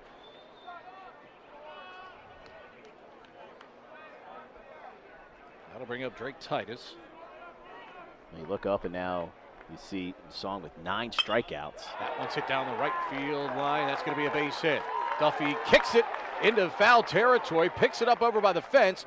That's going to allow the runner to move up to third as Ledoux takes the extra base on the kick by Duffy. Ledoux had stopped down at second base, but when Duffy went down to pick it up and booted it outside the foul line, Jim Foster brought his base runner to third base, and that extra advancement of 90 feet here could be critical with just 1 out. Yeah, there was no doubt Ledoux was stopped at second and even hesitated after Lowry fumbled the ball. And he should have been easily standing on third. And Hodge will come out of home plate, give the first third play here. What Navy wants to do with the dangerous hitter. Hurtubise can do so many things, slap the ball here, bunt the ball. A lot in play here for Army. They would love to get a 6th run here. Third hit by the 8 and 9 batters tonight for Army. Hurtubise swings belatedly at a high fastball, and it's 0-1. And Joe, we talked about Jaqueen at the top of that lineup, but when you get consistent production in these critical games like this, from down to 8-9 in the order, it's extra pitches that Song has to throw. 3 hits combined now by Simos and Titus on the night. Army certainly not expecting that coming into this game. They were hoping for it. Hurtubise hits one down the left field line, and it is a foul ball. Evan Lowry gave it a chance to make that. Had to come a long way to the left field line. Ball didn't get fouled by much. We're off to the left, and our view down that left field line obscured by a tent on top of the dugout and part of the Joe Duff batting facility. So we had to wait to see what the umpire came up with down the left field line there. Didn't miss by much. But Hurtaby's now 0-2. I'd go high fastball here if I'm Song. I want this pitch up in the zone. See if you can get him swinging. It's curveball inside. Runner goes down to second. Titus in safely. Oh, great read by Titus. They appeal down to third. Late appeal, and Hurtaby did not go. Good job by Hodge to keep that ball in front of him, but it allows the batter, or the runner rather, at first to move up. So 2 runners in scoring position for Hurtaby. He's 2 for 3 in the game with 2 runs scored. It's almost like Titus expected an 0-2 breaking ball in the dirt, and he was ready to run right away. Good job by him. I'd still try to go high fastball here. 1-2 pitch. Breaking ball, that was high, and a late swing. Got a piece of Hodge behind the plate as well. Well, Hurtaby was completely fooled on this pitch, but did a great job of just battling and getting the bat to the ball. He was looking fastball as well. Must have the Joe Miller hitting video. Now that Tom Amansky is retired, I'll wear the trucker hat. I'm still telling you, I'm still thinking 1-2 high fastball here. Joe Miller, of course, the former catcher at Southern High School for Chuck Crandall. Thinking like a catcher here. 1-2, 1 out. 5-2 Army. We're in the top of the 6th inning here in Annapolis. On a gorgeous Friday night under a full moon. The banks of the Severn River. Song into the wind. Curveball misses outside, and it's 2-2. And what a spot here. This is, as the pitches start to pile up, this is, you would think, the last inning for Song, and maybe the last stand here with Hurtaby's at the plate. Song to the set. 2-2. Hit down the left field line, and it's going to be foul. A whip with the fastball there. Hurtaby's able to fight it off, and can't say enough about what Army as a group hitting the ball tonight has done. You mentioned the success at the bottom of the order. They've basically tried to hit everything to the opposite field. Hurtaby's has done the same as a left-handed hitter as well. 9 hits for the Black Knights in the game. Hurtaby's has 2. Curveball misses outside, and it's 3-2. Obviously an open base over there, but the dangerous Hurtaby's up. But as we've seen, he's tried to throw that pitch for a strike in this game to strike out a couple of batters, and just can't locate it right now. 3-2 coming up, 1 away. Runners at second and third here for the Black Knights. Ledoux at third, Titus at second, and now Hurtaby steps out. Junior out of Zionsville, Indiana. And a 3-2 pitch. That one is hit down the left field line. Great at bat here from Hurtaby as he fouls off yet another pitch. Well, it's probably for Song, it's frustrating. He's certainly late on his fastball, but he can't get it past him. And the breaking ball's been a little bit inconsistent in this AB. Do it again with a 3-2 pitch with 1 away. Hit on the left side. The throw comes home. They've got Ledoux in a rundown. The runner's already at third base behind him. Song has it now. Song will tag him on the ground. It allows Hurtaby to move up to second base. So it's a good job by Ledoux to stay in the rundown long enough so Hurtaby could advance all the way down to second base. So runners remain at second and third, but now there are 2 outs. Well, it's interesting. Hurtaby's never hesitated. He was going to second no matter what, so maybe he could have just taken the ball and stood at home plate if they wanted to, and they could have recorded that out. It was a good job because Army got them into a rundown, which Navy didn't necessarily need to be in, because Hurtaby's going around first. He never hesitated. He was going to second no matter what. Nice heads-up play by Koritz to get that ball at home. Bobby Applegate out to have a conversation with Noah Song here. It's over 100 pitches. My pitch count hasn't updated yet, so it's at least 108 because he threw 7 pitches. It's 111 pitches for Song right now. And that's right at the limit we talked about this season, at 110, 115.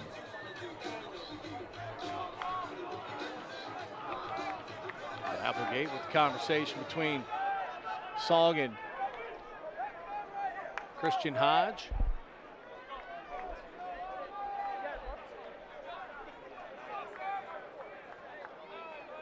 Andre Walden steps in. Ball got loose down in the bullpen, or maybe not in the bullpen. Some fans playing catch down there. The ball got loose. Bear down time for Noah Song here. He's got to get this last out. Breaking ball swung on and missed by Walden. Singled and scored in the first, walked in the second, fly to right in the fourth.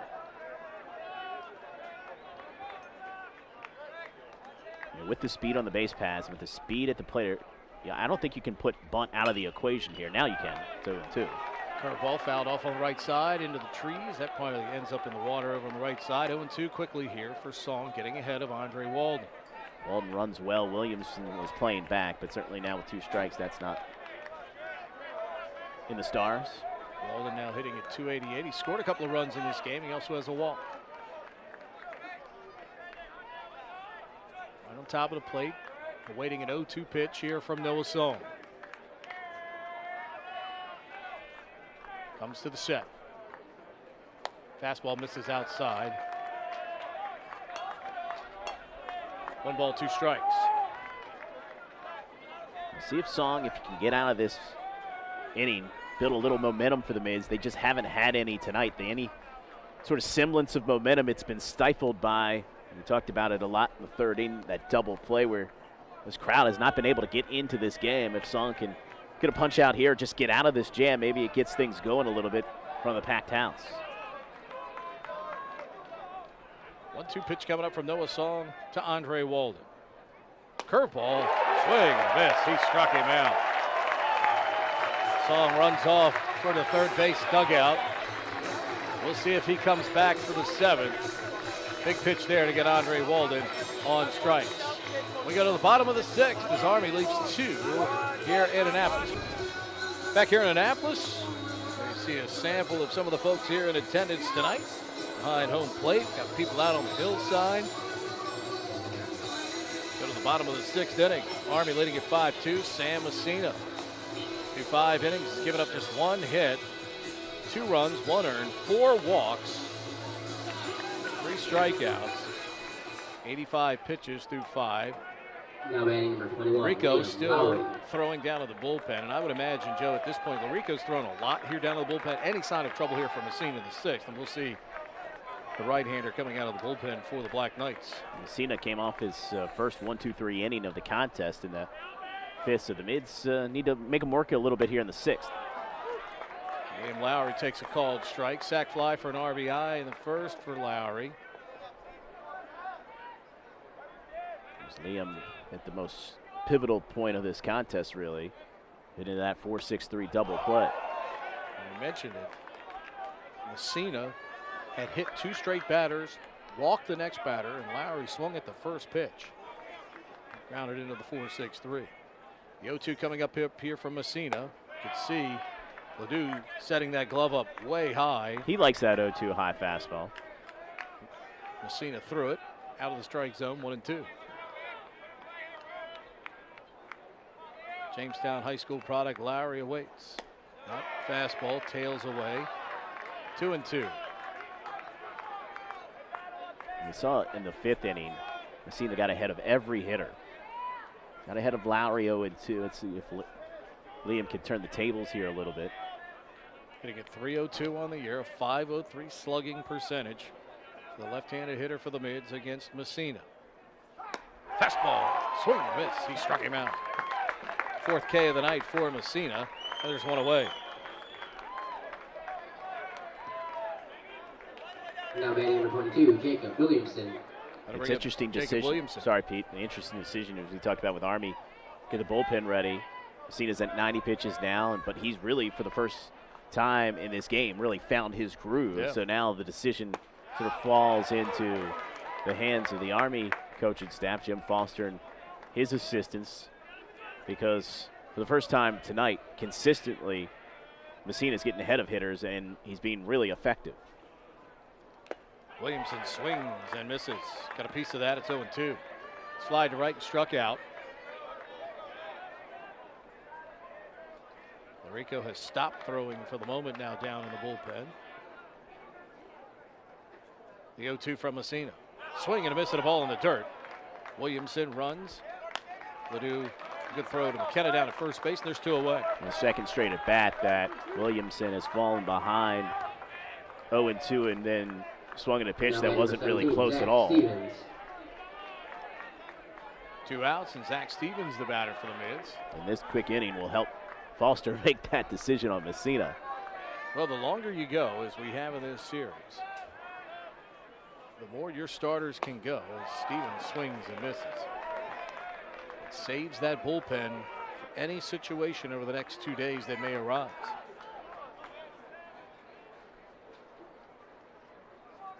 The 0-1. That one hit towards center field. Hurtaby's going back, still going back. Hurtaby's at the wall. It's off the base of the wall. Stevens heads into second with a 2-out double.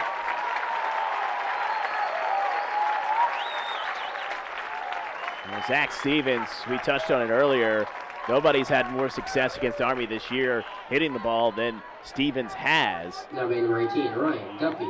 He comes through here with a 2-out double. 11th double of the season for Stevens. That's tied for third most. And Stevens, he's had coming in 6 hits against Army, now 7 against the Black Knights, and 5 of them have been extra base hits, 3 doubles and 2 home runs for him. Ryan Duffy, the batter, the right-hander, 0 for 1 with a walk, and Messina balls. We've said it, Joe. I mean, he has. Wait, the umpire called time.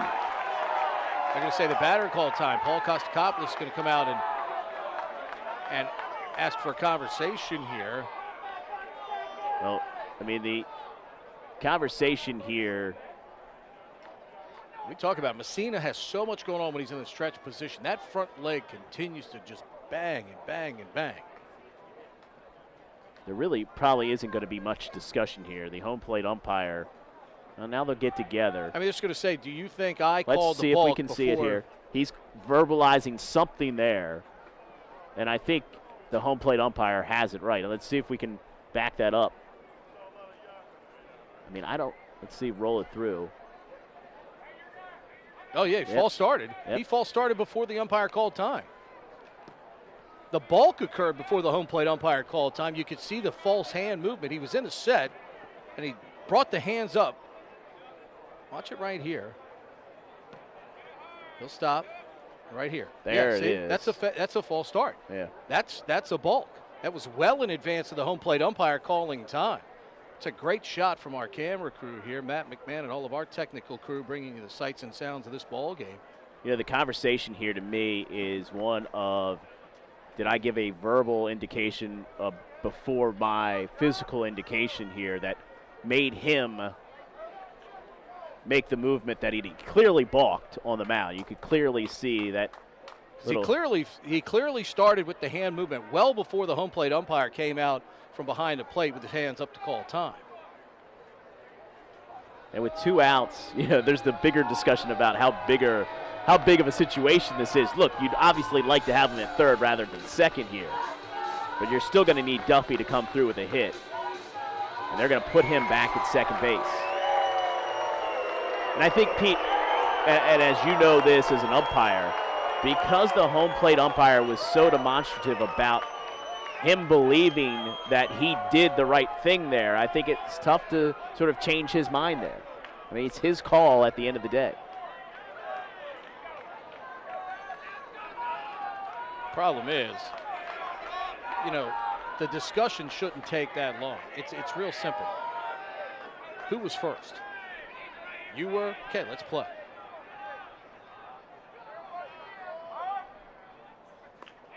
Ball gets away from Ledoux, and he moves up to third anyway. Of course, the conversation would be if he's at third, he probably scores there. I don't know if he scores on that play. No, that ball didn't get away too far. But he's at third no matter what here. That's baseball for you. You have a 2-minute conversation about whether or not there was a balk, and the next pitch is in the dirt, and he gets the third. 2 minutes? I'll go 3 or 3.5.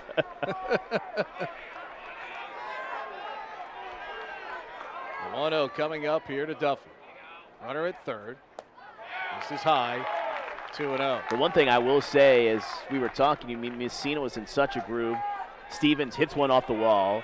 He balks, and then he throws a wild pitch. So if you're Navy, if you can get a hit here, I think you've got Messina a little bit on the side of starting to worry about things. He was in such a good groove.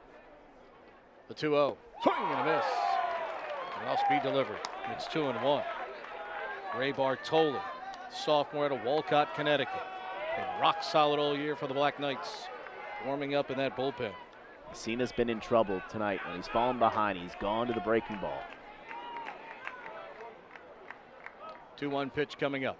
In the dirt, great block by Ledoux. He's been so solid behind the plate defensively all night here for the Black Knights. Bartoli and Messina have allowed the least batting average all year. Bartoli 211, Messina. Hitters have hit just 214 against him this year. 3-1 pitch. Right to the third baseman, Jaquin, who hauls it in for the final out of the inning. Sam Messina hasn't been perfect through 6, but he's been a bulldog. He's held the Mids to just 2 hits. They head to the dugout. 7th inning coming up. We go to the top of the 7th on a gorgeous Friday night here in Annapolis. Game 1 of this Patriot League Championship Series. Here's Joe Miller. Anthony Jaquin, who's 2 for 3 and the star of this game, has driven in all 5 runs for the Black Knights. Stands in to start the inning. Noah Song, surprisingly, I think, out to start this 7th inning. You know, John, look at it this way. It's your horse. If your horse says, I feel okay, coach, I got to go. The 0-1 breaking ball. It's before the plate there.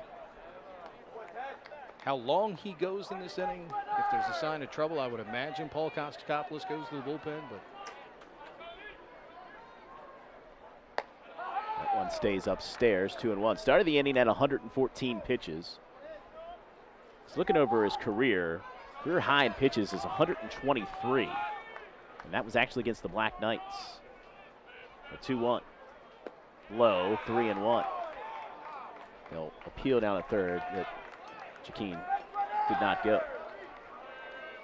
Jaquin with a 2-run single in the first, 3-run double in the second. Ground ball to short.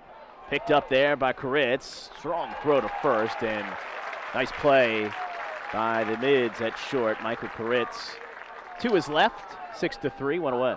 Second really nice play we've seen by Koritz from the shortstop position tonight. The other going to his right, charging a bit. That time going to his left in the hole behind second.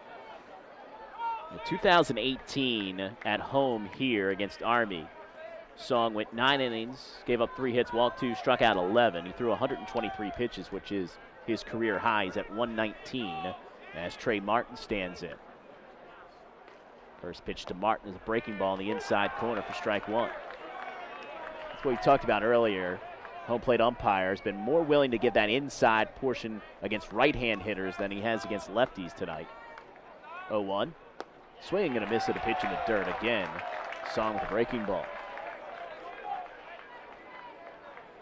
Song has walked 1, struck out 10, has given up a season-high 9 hits tonight, and a season-high 5 earned runs.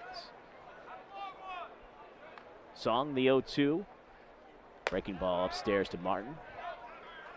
Trey has struck out twice and reached on a, didn't reach, but had a sacrifice bunt back in the first inning. 0 for 2 with that sacrifice. Song, the 1-2. Fastball, and Martin going down to get it, fouls it off into the right. Had a chance to talk to Noah a few weeks ago in an interview you can see on the Navy Athletics YouTube page. And Noah, so complimentary of Bobby Applegate and the job he's done as the pitching coach, helping him improve year by year here. 1-2 fastball, and he blew it by Martin. 2 away. If you're a scout here watching that pitch right there, Joe, against the cleanup hitter, and you see a guy that's up at 120 pitches and still has that kind of gas to throw it by the cleanup hitter, just add that to your scouting card about Noah Song. Rough night for Martin. He's now struck out 3 times in a row. 2 away for John McKenna. He was 0 for 2 and was hit by a pitch. Struck out looking in the first, flew out to right field in the third. Song Check swing roller to second. Biggers moves in, makes the play to end the inning. Quick inning for Noah Song. We might see him in the 8th after that quick 7th. 3 up, 3 down. Time to stretch it out in Annapolis. It's Army 5, Navy 2 in the Patriot League Championship Series. New pitcher for the Black Knights. Number 22, Ray Bartoli. Ray Bartoli. Sophomore right-hander, 5'11", from Wolcott, Connecticut, into the game for the Black Knights. 2.57 ERA, 15th appearance of the year, 11th in relief, 35 innings, 27 hits, 10 earned runs. He has struck out 28 and walked 15. As we mentioned, opposing hitters hitting just .211 off the right-hander out of the bullpen for the Black Knights. Surprising, this is his first appearance this year against the Mids for Bartoli. Number 4, Joe Samorian. Has started 4 games, 14 appearances, does have a save. Walked 15, struck out 28 in 35 innings. 9-1-2 for the Mids as they trail by 3 here at the bottom of the 7th inning. 9-inning game, if you didn't know. A swing and a miss at a fastball.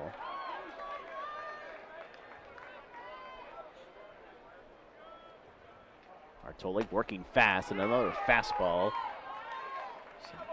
Samorian late on. Bartoli, as Samorian says, let's slow this up a little bit. Bartoli working at a breakneck pace right now. The 0-2.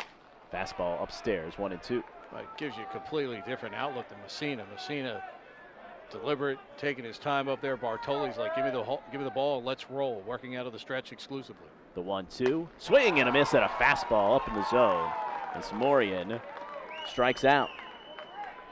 They'll close the book on Messina. Went 6 innings, gave up 2 hits, 2 runs, 1 earned, walked 4, struck out 5, hit a couple batters, but only allowed those 2 hits, Pete, and that was the big difference in this ball game. He pitched out of his trouble and limited the damage early. Army maximized it against Noah Song. Here's Lowry, takes one upstairs, 1-0. Bartoli has a save on the season. Evan walked and scored in the first, flew out to left in the second, rounded out to first in the 4th.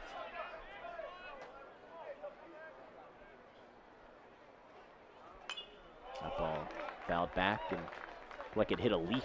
That was on the screen there. 1 ball, 1 strike. Something's got to be. I mean, you got to give Jim Foster a lot of credit. When Army gets to this final, it's a club that's always ready, always prepared, ready to play. That one low, just a little bit low, 2-1. You know, it's certainly a mentality that you have to embrace in this tournament style. Here's the 2-1, 2-2, fastball.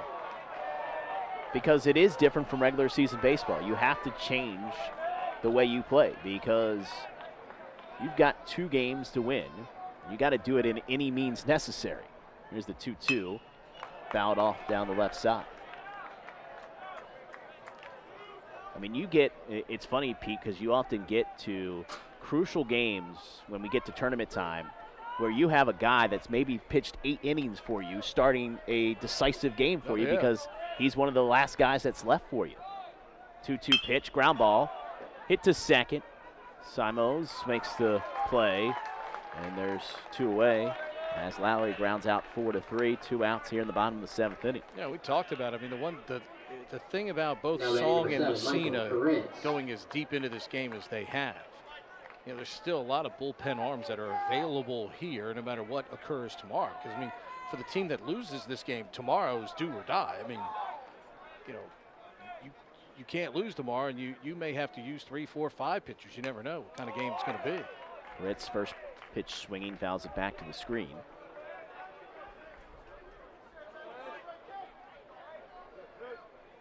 Ritt's 1 for 2, also hit by a pitch. Singled in the first. Ground ball. Simos positioned perfectly, makes the throw to first. And the Mids go 3 up, 3 down here at the bottom of the 7th. No runs, no hits, nobody left on. We have played 7 here in Annapolis. It's Army 5, Navy 2. New pitcher in for the Mids, Tommy Goodrich, 4-0 in the season, 14 appearances, 2 starts, 31 and a third innings this season, 24 hits allowed. He's walked 7, struck out 31. So a strikeout per inning pitched this season for Goodrich. Opponents hitting .214 off the right-hander. Jeremiah Adams, Blake Ledoux, and Tim Simos due up for Army here in the top of the 8th inning. It's getting late for the Mids. Adams 0 for 3, fly to center, grounded to short, and struck out in the 5th. I'll give you the final line on Song here in a second as Adams stands in.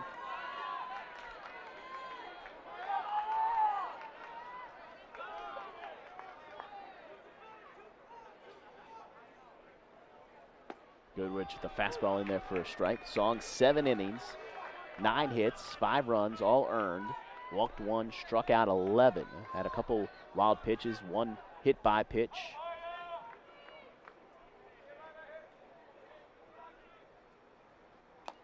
Goodrich's fastball, but Adams swings and misses. Goodrich pitching from the stretch here. Out of the bullpen here in the 8th. Sort of a mix between a stretch and a wind here as he starts out open. But he does come set. And he steps off the mound and asks for a recalibration of the signs. It's interesting. We've seen a lot of that on 0-2 counts tonight, Pete. Yeah. A lot of like indecision on 0-2 counts.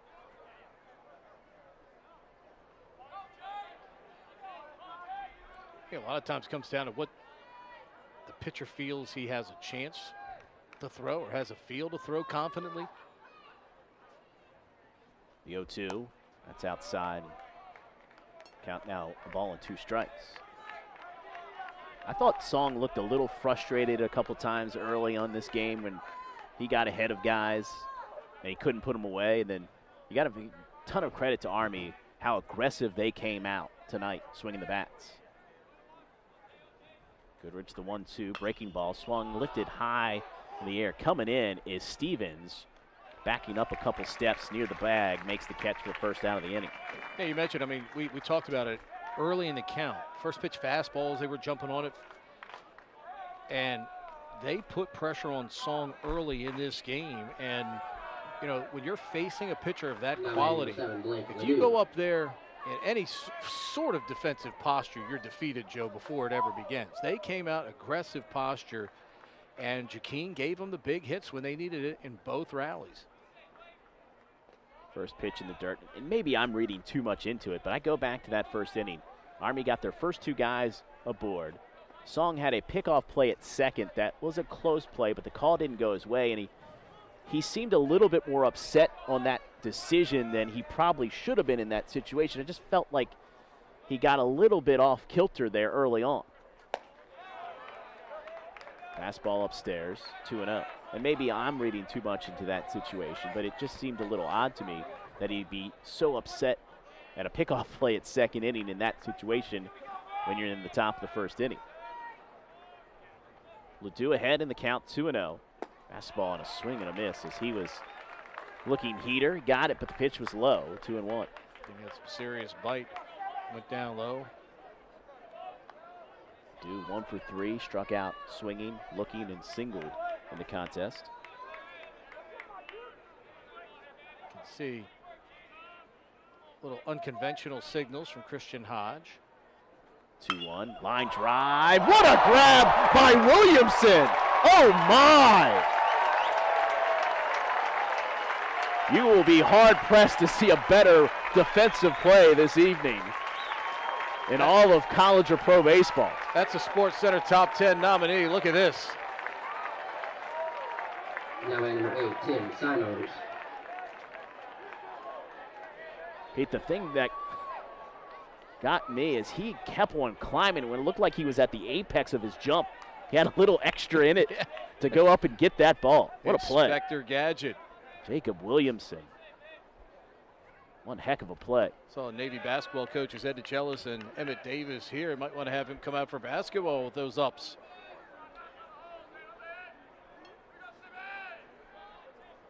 Simos, a couple hits today, doubled in the second, scored, singled in the fourth, struck out looking in the sixth. That hits it. Yep.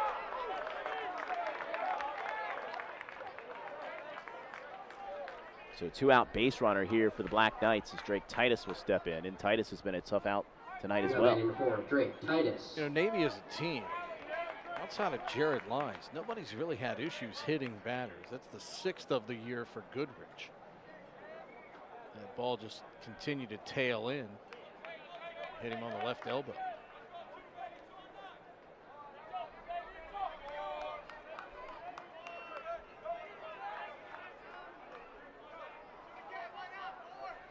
Certainly a situation Army might want to run here. First pitch inside, checked his swing did Titus. Simos, not much of a stolen base threat, with 4 on the season. A big secondary lead there, though, and right now that lead, he's got that front foot all the way out off the dirt cutout onto the turf. And back in time as Stevens put the tag on. If that throw is a little bit lower, he's out. Yeah, the throw was high, and Stevens had to reach down and try to make that tag. We'll see here on the replay. Certainly in there. See, I'll tell you another thing I don't like there. The umpire's on the move. The umpire's got to be still when he's making that call. Titus takes a fastball first strike, 1-1. If he was caught off guard, there'd be a pickoff throw in that situation or what, but that umpire's not supposed to be on the move like that. Still ended up being the right call, though. He got back in before the tag was made. 2 out here in the top of the 8th. Simos at first. Titus, the number 9 hitter. A slightly open stance from the right side. Stands in. Keeps those hands low. Shakes the bat back and forth. Another pickoff throw, and Stevens doesn't even elect to put a tag on this time.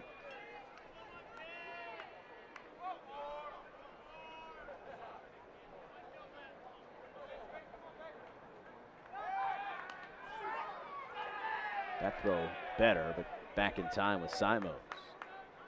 If you're Goodrich here, you can't get consumed with that guy at first. Now you still have in the back of your mind, you have to understand that the number 9 hitter is at the plate here. Yes, and the dangerous Hurtubise is on deck. Foul back to the screen. You want to keep this game 5, too. You're still within, you know, legitimately one swing of the bat getting you back in this game or even giving you a lead. You let Army tack on an insurance run or two here, completely changes the face of the game here in the late innings. Goodrich ahead here, 1-2.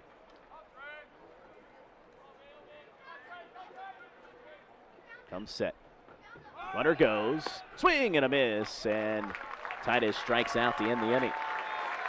No runs, no hits. A hit by batter. He's left stranded. It's trailed by 3 as we head to the home half of the 8th. Bottom of the 8th inning. Army leads at 5-2 in game 1 here of the championship series. And Pete, you look at this inning, 3-4-5 for the mids coming up.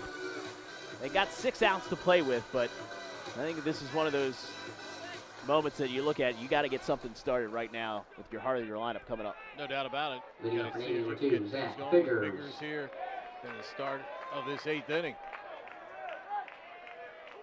Biggers reached on an error in the first, hit by a pitch in the third, flew out to right field. And I think the other key part is you want to somehow get Bartoli off his stride right now. I mean, he's just getting the baseball, firing it in, and having a lot of success. Catch and go, man. Catch and go. The 1-0, that's low as well, and Biggers ahead here 2-0. I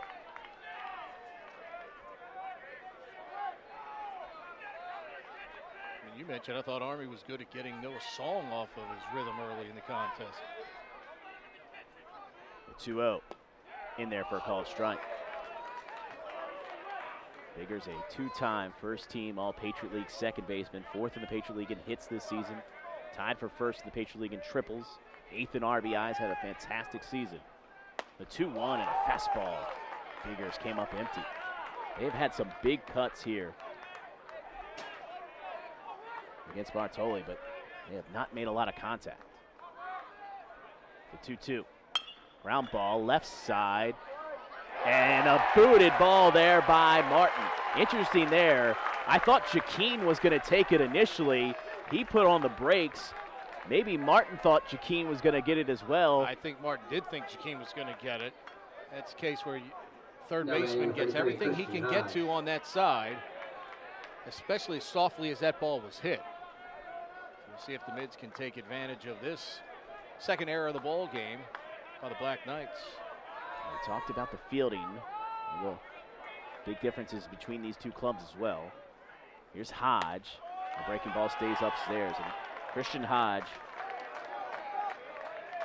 came up with the bases loaded in the first inning, struck out, walked in the third, and flew out to left field. A chance at redemption here. The 1-0 in there for a strike, 1-1. Even though the Mids have only had 2 hits, they've had base runners aboard. They just haven't had that key hit today. Trail by 3 here in the bottom of the 8th inning. This crowd wants to get something positive going as Hodge fouls that one back. 1-2. So earlier today, the Navy rowing team picked up its 5th straight Patriot League championship. Victories by the Mids V8, 2V8, and V4 boats helped the program earn the automatic qualifying bid to the 2019 NCAA championships later this month. Bartoli ahead, 1-2. Hodge fought that off. That was a good pitch by Bartoli. Good breaking ball, had a lot of late bite on it, was going to end up in the strike zone, and Hodge had to play a little defense there. Biggers reached on the error by Martin, but you could give Jaquin maybe a half error on that one as well. Here's the 1-2. Breaking ball, and Hodge again spoils a good pitch. Bartoli's mainly been his fastball, but here with the count in his favor has gone to the breaking ball against Hodge and has thrown 2 really good ones. Such a big difference when you get ahead of the hitter. You can dictate to him what you want to throw. Bartoli the 1-2. Upstairs, and Hodge laid off of it, 2-2. That's such a spicy, appetizing pitch too. It's up around your letters. You think you can drive it, but Bartoli's got some hop on that thing.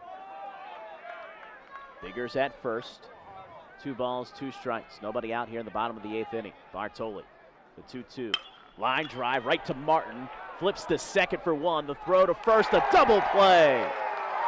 Martin, Simos to McKenna. And Christian Hodge grounds into the 6-4-3. Hit the ball sharply. Martin got a perfect hop on that one. Simos with the relay. And just like that, Pete, the double play has been a rally killer tonight for the Mids. Martin redeeming himself, fielding it cleanly, getting a crisp throw over to Simos for an easy turn. Lowry takes one upstairs. And Pete, this is not going to be, you always want to, in baseball, you turn the calendar, there's always a game the next day. 1-0 foul back in the mitt, but this is not going to be, when you lay out the circumstances of this game, this is not going to be an easy game for Navy to sort of just put it aside and come back tomorrow. This isn't a weekend series in April. The 1-1 just missed upstairs. 2-1. I totally thought it was a strike, so did the contingent of Army fans who are sort of mixed in the crowd. There's really not a Army section here tonight. A little bit more noise to our right. Lowry fouls that one off, 2-2. He was late on that. Bartoli's really had good life on that fastball here tonight. They haven't even, I mean, this looks like it's Bartoli's game to close out because they haven't even gotten their closer Cam Opp yet either. He's got 5 saves leading the team on the year. The 2-2. Foul back to the screen. If he doesn't throw tonight, that shortens the game even more tomorrow. You know, Jim Foster can take that starter out as soon as he wants. Still got a lot of those bullpen pieces still available.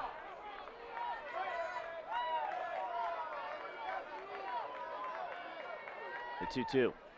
Swing and a miss. Bartoli gets his second strikeout, and after the Mids got the leadoff man aboard, Christian Hodge rounds into a 6-4-3 double play, and Bartoli strikes out Lowry. We've played 8 here in Annapolis. To the top of the 9th, Army with a 5-2 lead. Backed in to give you the call to the 9th inning. It's Pete Medhurst. Goodrich on. Against Hurtubise to start this top of the 9th inning. Hurtubise singled in the first and second. Big part of those rallies for the Black Knights. Patriot League record, 100 stolen bases in his career. Doing that last week against Holy Cross. Struck out looking in the 4th. Hit into a fielder's choice in the 6th. 2 for 4. Hitting at 366. The right-hander into the line. Fakes on the bunt. Takes a breaking ball in the outer half for a called strike. 1-1. Well, as this series goes forward, this is the guy that I think stirs the drink for Army. He's got 2 hits tonight.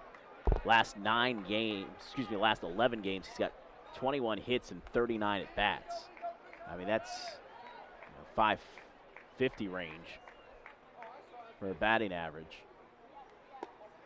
Takes that pitch low, 2-1. 6 doubles, 4 triples, 41 stolen bases on the season, 63 walks, so just a tremendous approach.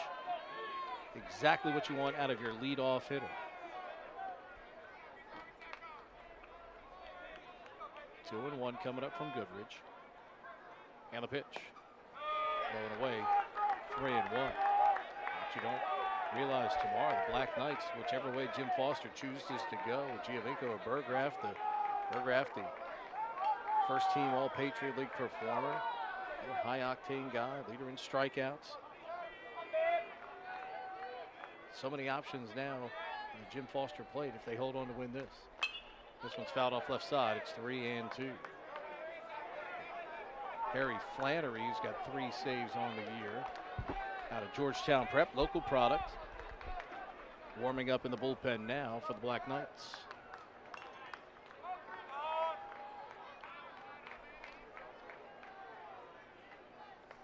The 3-2 pitch coming up. Top of the 9th, 5-2 Black Knights. Hit on the right side. Biggers throws to first in time and 1 away. Well, you would think the way Bartoli has pitched, they would have him come out for the 9th to get that 3-inning save. But you never know. I guess the question is, do you want him available for tomorrow, maybe for an inning after throwing 2 here? Well, I think if he goes another third, you could probably, in theory, bring him back Sunday if you needed him. And you'd have Flannery and Ott both available out of the bullpen tomorrow if you need them. So it's a good call either way. 1 out, and Andre Walden at the plate. Breaking pitch misses inside for ball 1. 1 for 3, single in the first. Walked in the second, flying to right in the 4th, struck out in the 6th. Hitting 286 on the year. 5 home runs, 10 doubles for the Black Knights. Sophomore out of Orlando, Florida, standing in the pitch. Right at the knees for a called strike. Army, the 3 seed, had to go on the road last week. And win a game 3 against Holy Cross. And I mean, right now in this league, Navy, Holy Cross, and Army have really set themselves on a different plateau seemingly than everybody else. Lafayette, Joe Kinney did a great job this year. Finishes the 4. They had Navy on the ropes in game 2 last week as that pitch is low. It's 2-1. If not for Jacob Williamson making a spectacular diving catch at third, they win game 2, and that would have gone to a 3rd game last week. Joe, of course, been in Lafayette for a long time now, former Navy assistant. Daughter, terrific player on the Lafayette women's lacrosse team. 2-1 pitch. Inside, 3-1.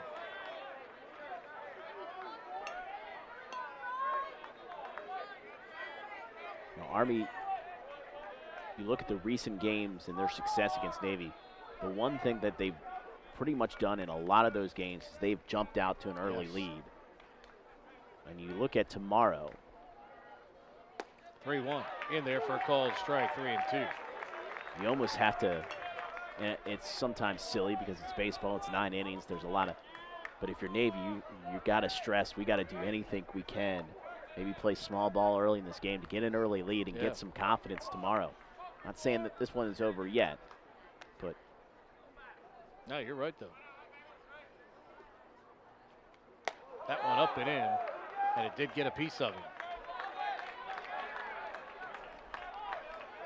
So Walden draws a one-out hit by pitch here. Now batting number 1, Anthony Jaquin. Just off the outside of the left arm. Anthony Jaquin, the man who broke this game open early. A hit, 2-run single in the first, and a 3-run double in the second.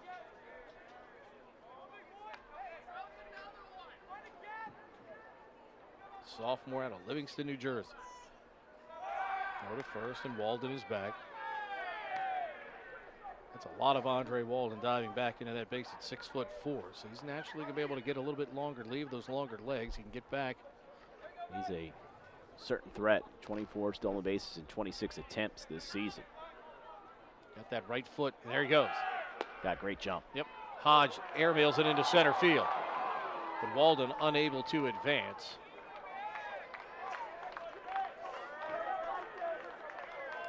So we didn't even get out all the way that he had the right foot out on the carpet, and he was already gone. He got a tremendous jump.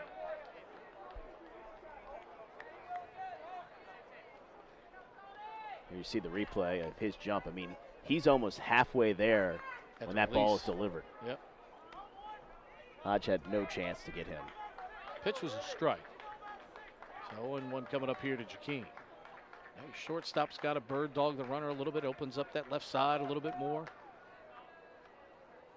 Pitch is outside. Bigger's playing in shallow right field, not on the complete pull side. He's more of like a right center field, and they're going to walk Jaquin here. College baseball, you don't have to throw the 4 pitches. You can just automatically announce you want the walk. I don't think any form of baseball do you have to throw the pitches anymore. Now batting number 6, National Trey High School Martin. Federation. Okay. Still. Didn't have to when I was playing. Do now. I believe that should change at some point. I just wish we could play with the same rules in all these sports. Softball's got different rules, different federations, baseball. Runners at first and second now with 1 out. Trey Martin, the hitter. Goodrich into the line. At the knees for a called strike. Martin sacrificed bunt in the first and has struck out in the 2nd, 5th, and 7th. Struck out 48 times now on the year. Yeah, Martin and Adams, the only 2 Army players that haven't reached base tonight. Been a good year for Martin. Otherwise, hitting .308. He's got 20 extra base hits on the year. Runners at first and second. Goodrich turns to throw. Nobody there. Walden diving back in. A lonely man at second base. Yeah, all things considered, Walden really didn't have that big of a lead at second base. Martin, the senior out of Corbin, Kentucky. Goodrich into the wind and the pitch. And it gets away from Hodge. Bouncing off of him. Runners will move up 90 feet. And now you're getting into dangerous territory if you're Navy, where this game gets out of hand a little bit and really takes out any chance for a reasonable rally in the 9th inning to get you back in the game. It's got to be frustrating for Hodge. And that situation, you almost have to, at all costs, stop that ball. I know it's a lot easier said than done. Looked like he might have been fooled by the pitch there. 1 ball, 1 strike to Trey Martin. Infield comes in for the mids. Breaking ball, hit towards short, charge, throw to the plate, tag, out. Great play by Koritz and Hodge, combining on the 6-2 put out at the plate. And there's 2 outs. The runner at second does not advance the third. Well, Walden goes on contact here, as you'll see on the replay, right away on contact. Good throw by Koritz.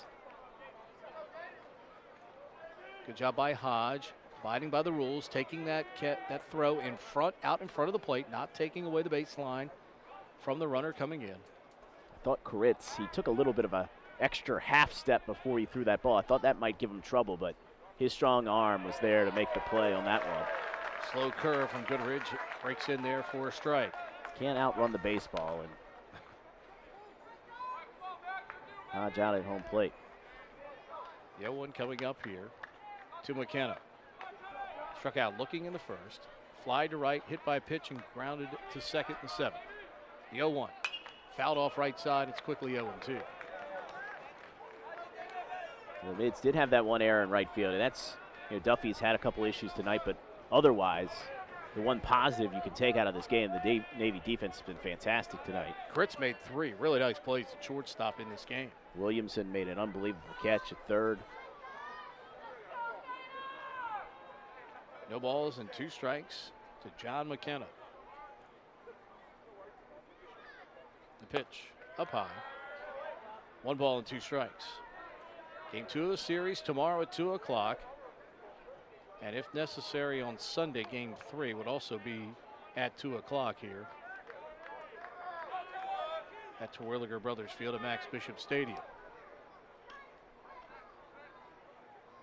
1 ball and 2 strikes to McKenna, right up on top of the plate. Goodrich into the line of the pitch. Curveball fouled off right side. Remains 1-2.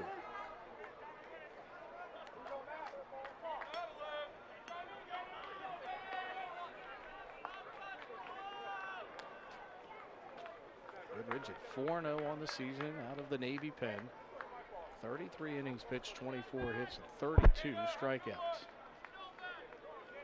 Trying to keep this a 5-2 game here in the top of the ninth.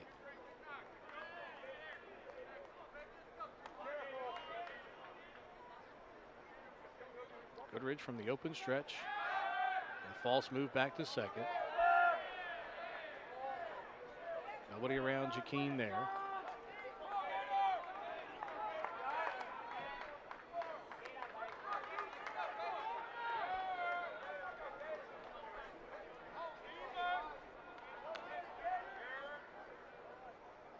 Goodrich comes to the set. Looks back at second. Into the wind and throws. Curveball. Hit on the ground left side over by the Navy dugout. McKenna having a good at-bat here, staying alive. Army scored 2 in the first, 3 in the second. They have not scored since. Navy scored 1 in the first, 1 in the third. They have not scored since.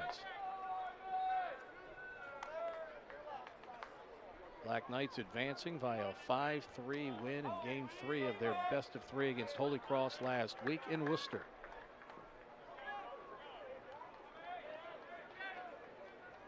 The 1-2 to McKenna. That hit. Hits him on the left arm.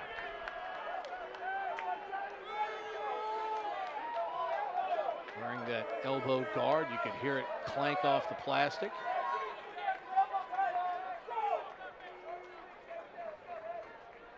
That is our 6th hit by pitch tonight. Come on. Now batting number 24, Jeremiah Adams. And again, nothing there that the umpire can do. That ball runs in. It was completely in the river and into the batter's box area. It's not as if he was hanging out over top of the plate. He's hanging out over top of the plate, and they do not send him to first base. Bases loaded now. Jeremiah Adams, the hitter. Fastball swung on and missed. Strike 1. Adams 0 for 4. Fly to center. Grounded to short. Struck out in the 5th. Popped out to first. Adams has had some problems tonight with the fastball. We saw it with Song and late on that one as well. Hitting at 250 on the year, but a 400 hitter with the bases loaded. That fastball's outside.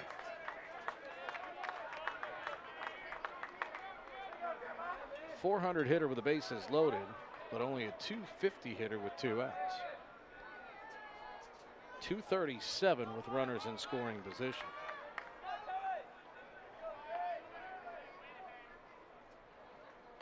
The 1-1. Curveball, low, 2-1.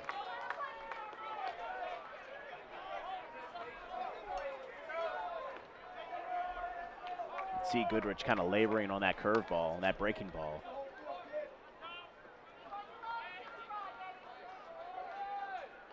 Didn't finish it. The 2-1 coming up. Breaking ball inside, 3-1. Now, Adams is nowhere near the fastball, the first pitch. And they've gone curve, curve, curve. And he hasn't been able to throw it for a strike. Now he's got to throw a strike. Double barrel action in the Army bullpen with Flannery and Opp throwing. 3-1 pitch. Here it comes. And it misses for ball 4.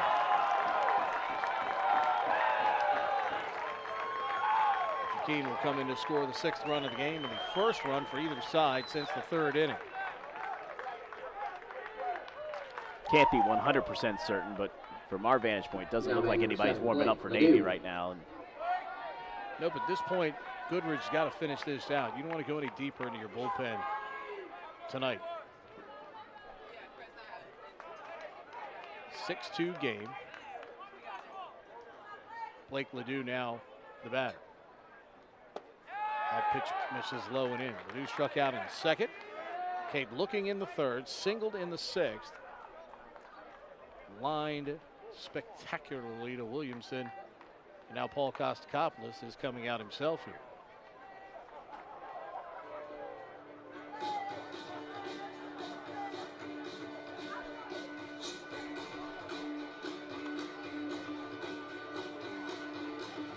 See, looks like the third base umpire came out. He was indicating that he has called for a reliever. We'll see. Must having that conversation. That was going to leave him out there. Goodrich and Hodge got to get together here. 6-2 now, Army on top here in Game 1 of this Patriot League Championship Series, where just about every one of these league championships you can see on Stadium throughout the year. Stadium app available to you on great providers like Pluto TV, which is an app I actually have on my phone. The pitch, swing, miss to Ledoux. Paul Kostakopoulos' message there is, look, dude, you're throwing a good fastball, keep throwing. And the reason that Pete has that app on his phone is because it's free. That's right. Got big Sky games to watch on there and everything. The 1-1 pitch. That one's low, 2-1.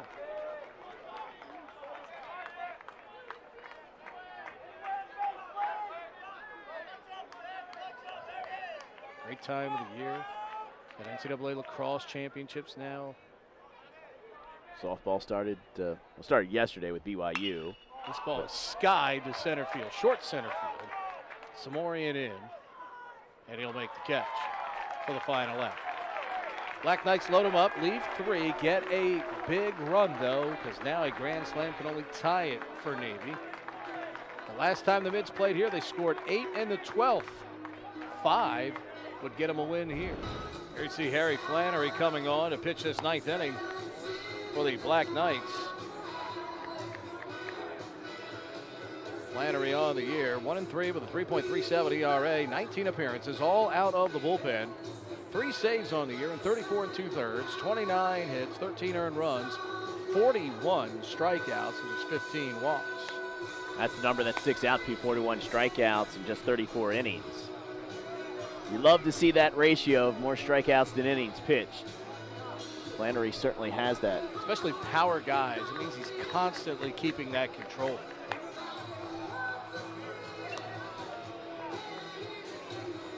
Mids need base runners here, trailing by 4. Jacob Williamson to lead it off. He's 0 for 3 in the game. Fly to right in the 1st, struck out in the 3rd, struck out in the 6th. His last 2 at-bats have followed the same format. Fall behind 0-2, then swing at a pitch down the dirt. Let's see if Flannery changes that. Flannery working exclusively from the stretch. Fastball inside, ball 1. Flannery, the sophomore out of Georgetown Prep over in Montgomery County here in Maryland. Probably right around an hour from Annapolis, give or take. Fastball in there for a strike. You could probably get there right now.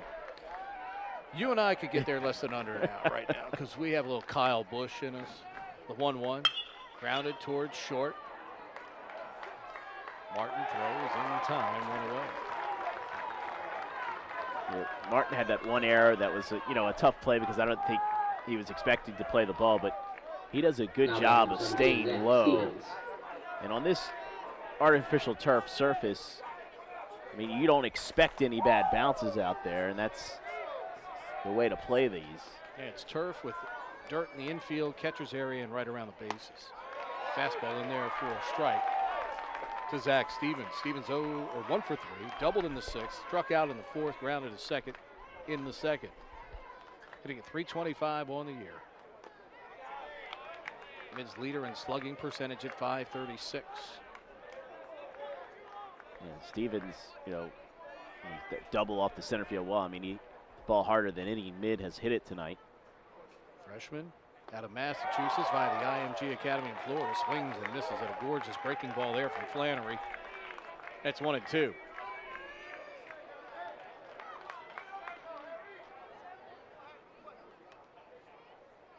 Curveball misses inside. It's a good pitch. Good pitch, but well off the plate. Good frame there by catcher Blake Ledoux for the Black Knights. And a 2-2 pitch. Fastball off the hands towards second base. Simons makes the play. There's 2 away. This Army team playing with a ton of confidence right now. That's a great word. There's no doubt about it. We talked about that, though, in our Keys to the Game in the Open. If there was going to be one team that would come into this building with absolutely no fear, it's those guys over there. Yeah, and they've won here plenty. They're an out away from going 7-1 in their last 8 games against Navy here in Maryland. Yeah. That's impressive. Because the last couple years, Navy has been the #1 seed in the Patriot League regular season champions, and they've won 7 of 8 in their home ballpark and in Camden Yards as well. Ryan Duffy 0 for 2 with a walk. Walked back in the 2nd inning. Flannery fires, breaking ball, drops in there beautifully for a strike. No balls and 2 strikes. Then Gordon Goldstein will be back tomorrow in this spot, 2 o'clock for game 2 of this series. Morgan Uber will join them from the Patriot League Network for the call. Sideline reporting, the 0-2. This is low, 1-2.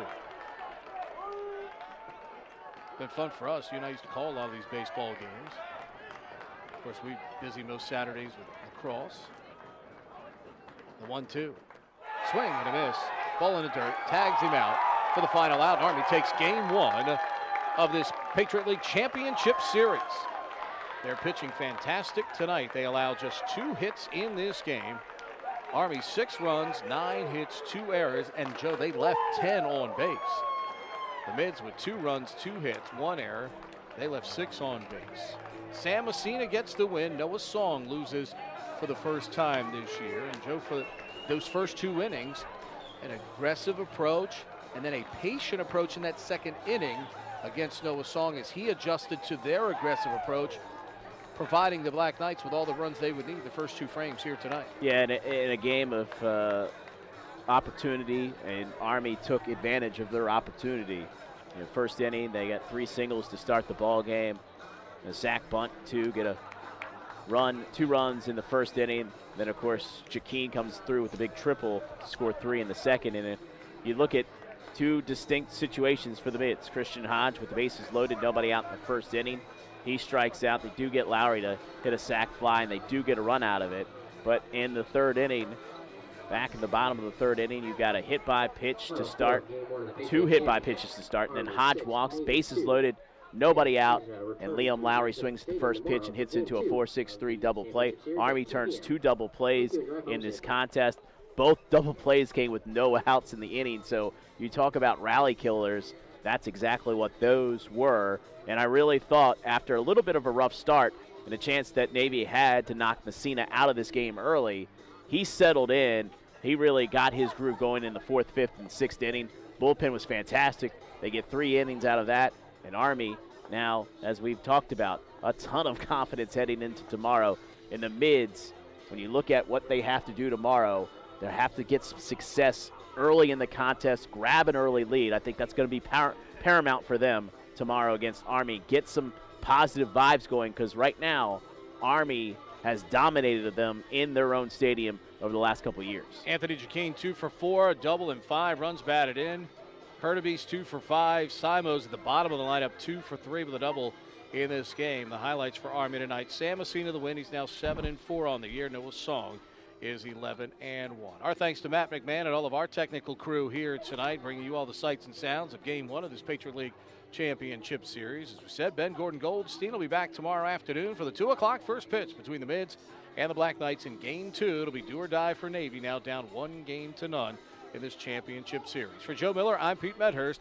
Good night from Annapolis as Army wins it by a final count of 6-2 on Stadium.